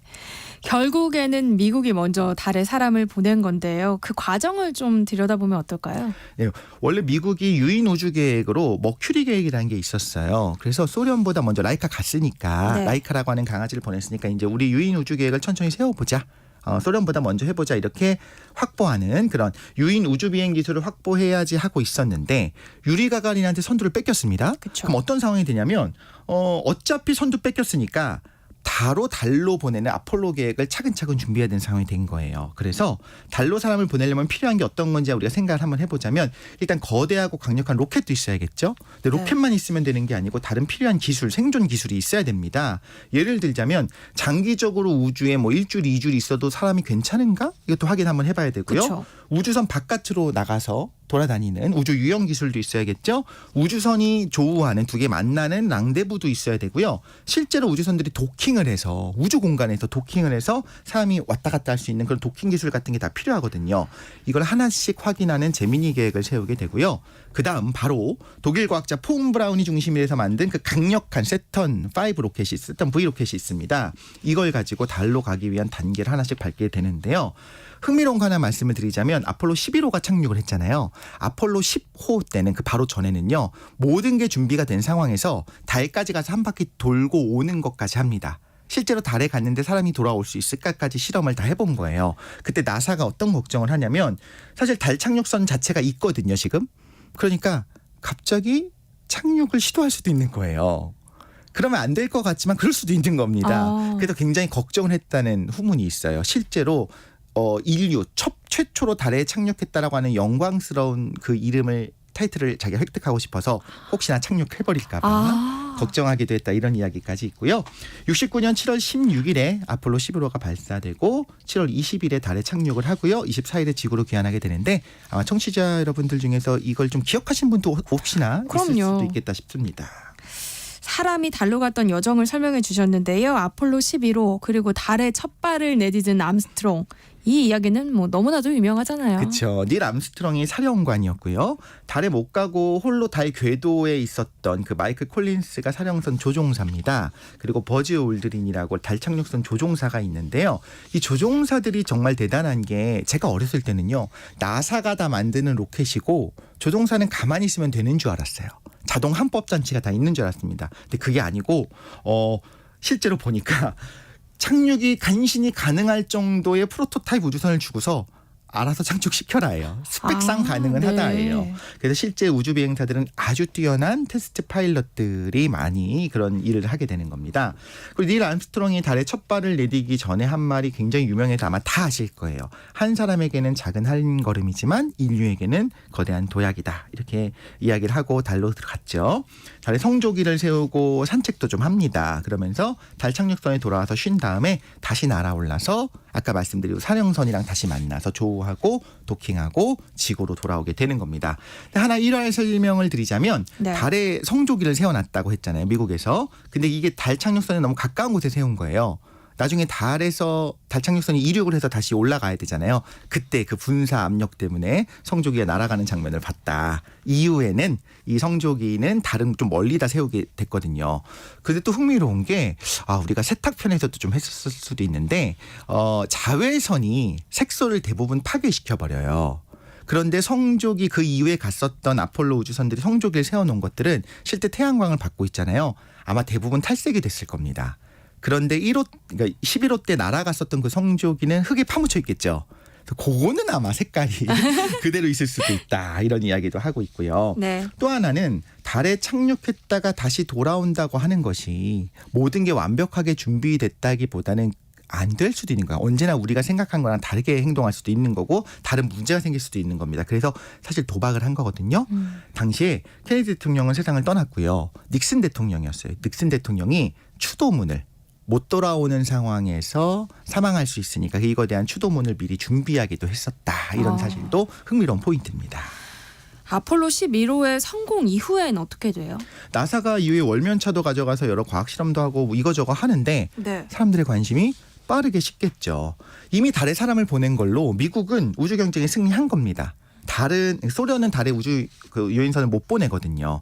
그래서 어차피 이긴 게임은 빨리 나오는 게 낫습니다. 그죠? 괜히 있다가 또 따라잡힐 수 있잖아요. 미국이 할 필요가 없으니까 아폴로 15 임무까지 한 다음에 닉슨이 남은 16, 17호를 다 취소해버리려고 했어요. 그 정도였어요. 근데 사람들이 설득을 해서 16, 17호까지 유인 탐사를 하고 이 이후는 다 취소가 돼버리게 된 겁니다.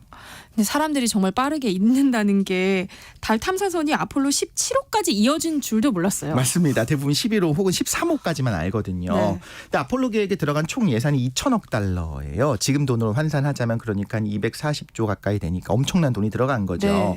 그런데 급속도로 상황이 바뀐다고 했는데 이걸 보여주는 흥미로운 사례가 하나가 있습니다. 너무 놀라운 거예요.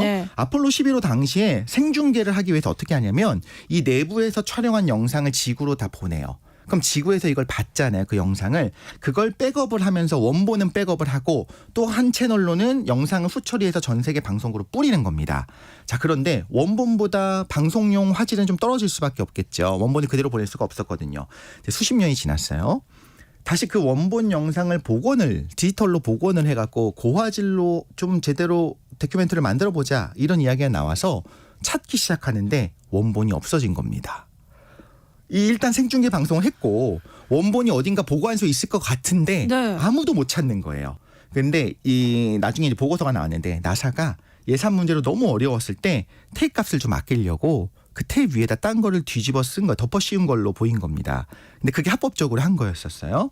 이후에 이제 고화질 방송 영상을 힘들게 구해요. 뭐 호주에서도 구하고 이렇게 여러 가지를 구해서 그거로 복원을 했긴 하지만 정말 초고화질 원본 영상은 결국 소실됐다. 그래서 흥미로운 건 닐 암스트롱이 유명한 문장은 이게 우리가 아직도 남아 있잖아요. 그런데 이 역사적인 고화질 원본 영상은 사라진 것이 아쉬우면서도 당시 미국과 나사가 얼마나 급하게 준비했고 얼마나 빠르게 식었고 그 이후에 상황이 어땠는지를 보여주는 하나의 예시라는 생각이 듭니다. 그 이후에 나사는 어떤 프로젝트를 하게 되나요? 나사가 재사용 가능한 우주선이라고 하는 그 스페이스 셔틀 이거 프로젝트에 집중을 하기 시작하는데요. 스페이스 셔틀은 원래 처음부터 우주에 가는 걸 넘어서 유인 화성 탐사를 하려고 많은 자원을 궤도로 올리려고 개발을 한 거예요. 그런데 당연하게도 유인 화성 탐사는 당시에 취소가 되잖아요. 네. 스페이스 셔틀은 당시 엄청난 기술이 집약된 큰 우주선이거든요. 엄청나게 거대한 우주정거장에다가 대규모로 물자를 실어 놓으려고 만든 건데 그런 우주정거장이 없어요. 화성도 안 갈 거예요. 우주정거장도 필요도 없어요. 그러니까 이런 겁니다. 신혼부부가 우리가 신혼 초에 아이 많이 낳아서 대가족을 만들 거야. 대가족 꾸리자. 패밀리카로 45인승 고속버스를 산 겁니다. 안 쓰죠. 쓸 일이 없습니다. 그럼에도 불구하고 스페이스 셔틀을 계속 쏘기 위해서 의회를 설득해야 돼. 이거 필요합니다. 돈이 좀 많이 들지만 필요합니다. 그러면서 하는데 미소 우주 경쟁에서 미국이 승리했죠. 소련은 심지어 붕괴했죠. 그러나 우주 경쟁의 종식을 75년으로 보면 좋겠다는 생각은 드는데 75년이 뭐냐면요. 미국의 아폴로 우주선과 소련의 소유지가 도킹을 해서 미국과 소련의 두 사령관이 악수를 하고 둘이 협력 관계로 가게 되거든요. 지금의 미러 관계를 생각하면 좀 아쉬운 부분이 있죠. 그러면서 결국에 우주왕복선 프로그램도 막을 내리게 되는 겁니다. 네. 그러면 미소 우주 경쟁에서 미국이 승리한 게 맞나요? 이게 어렵습니다. 청취자분들이 판단해 주실 것 같은데요. 네. 최초의 인공위성, 최초의 우주 생명체, 최초 우주 비행사, 최초의 여성 우주 비행사, 최초의 우주 유형, 최초의 태양 궤도 위성, 최초의 달 궤도 위성 전부 다 소련입니다. 아폴로 프로젝트 한 다음에 소련이 내부적으로 그 도전 받아주지 한 건 있지만 사실 어떻게 보면 누가 이겼는가는 요 말씀을 드릴게요. 미국이 당시 만들었던 세턴 5나 우주왕복선은 이제 쓰지 않아요. 네. 하지만 이제 아직 그때 쓰던 소련의 로켓은 아직도 쓰고 있습니다. 네. 한낮의 과학실 이독실 과학 커뮤니케이터와 함께했습니다. 고맙습니다. 감사합니다. 세상의 모든 정보 여기서 마무리하겠습니다. 행복한 오후 이어가시고요. 저는 내일 다시 찾아뵐게요. 아나운서 전주리였습니다. 고맙습니다.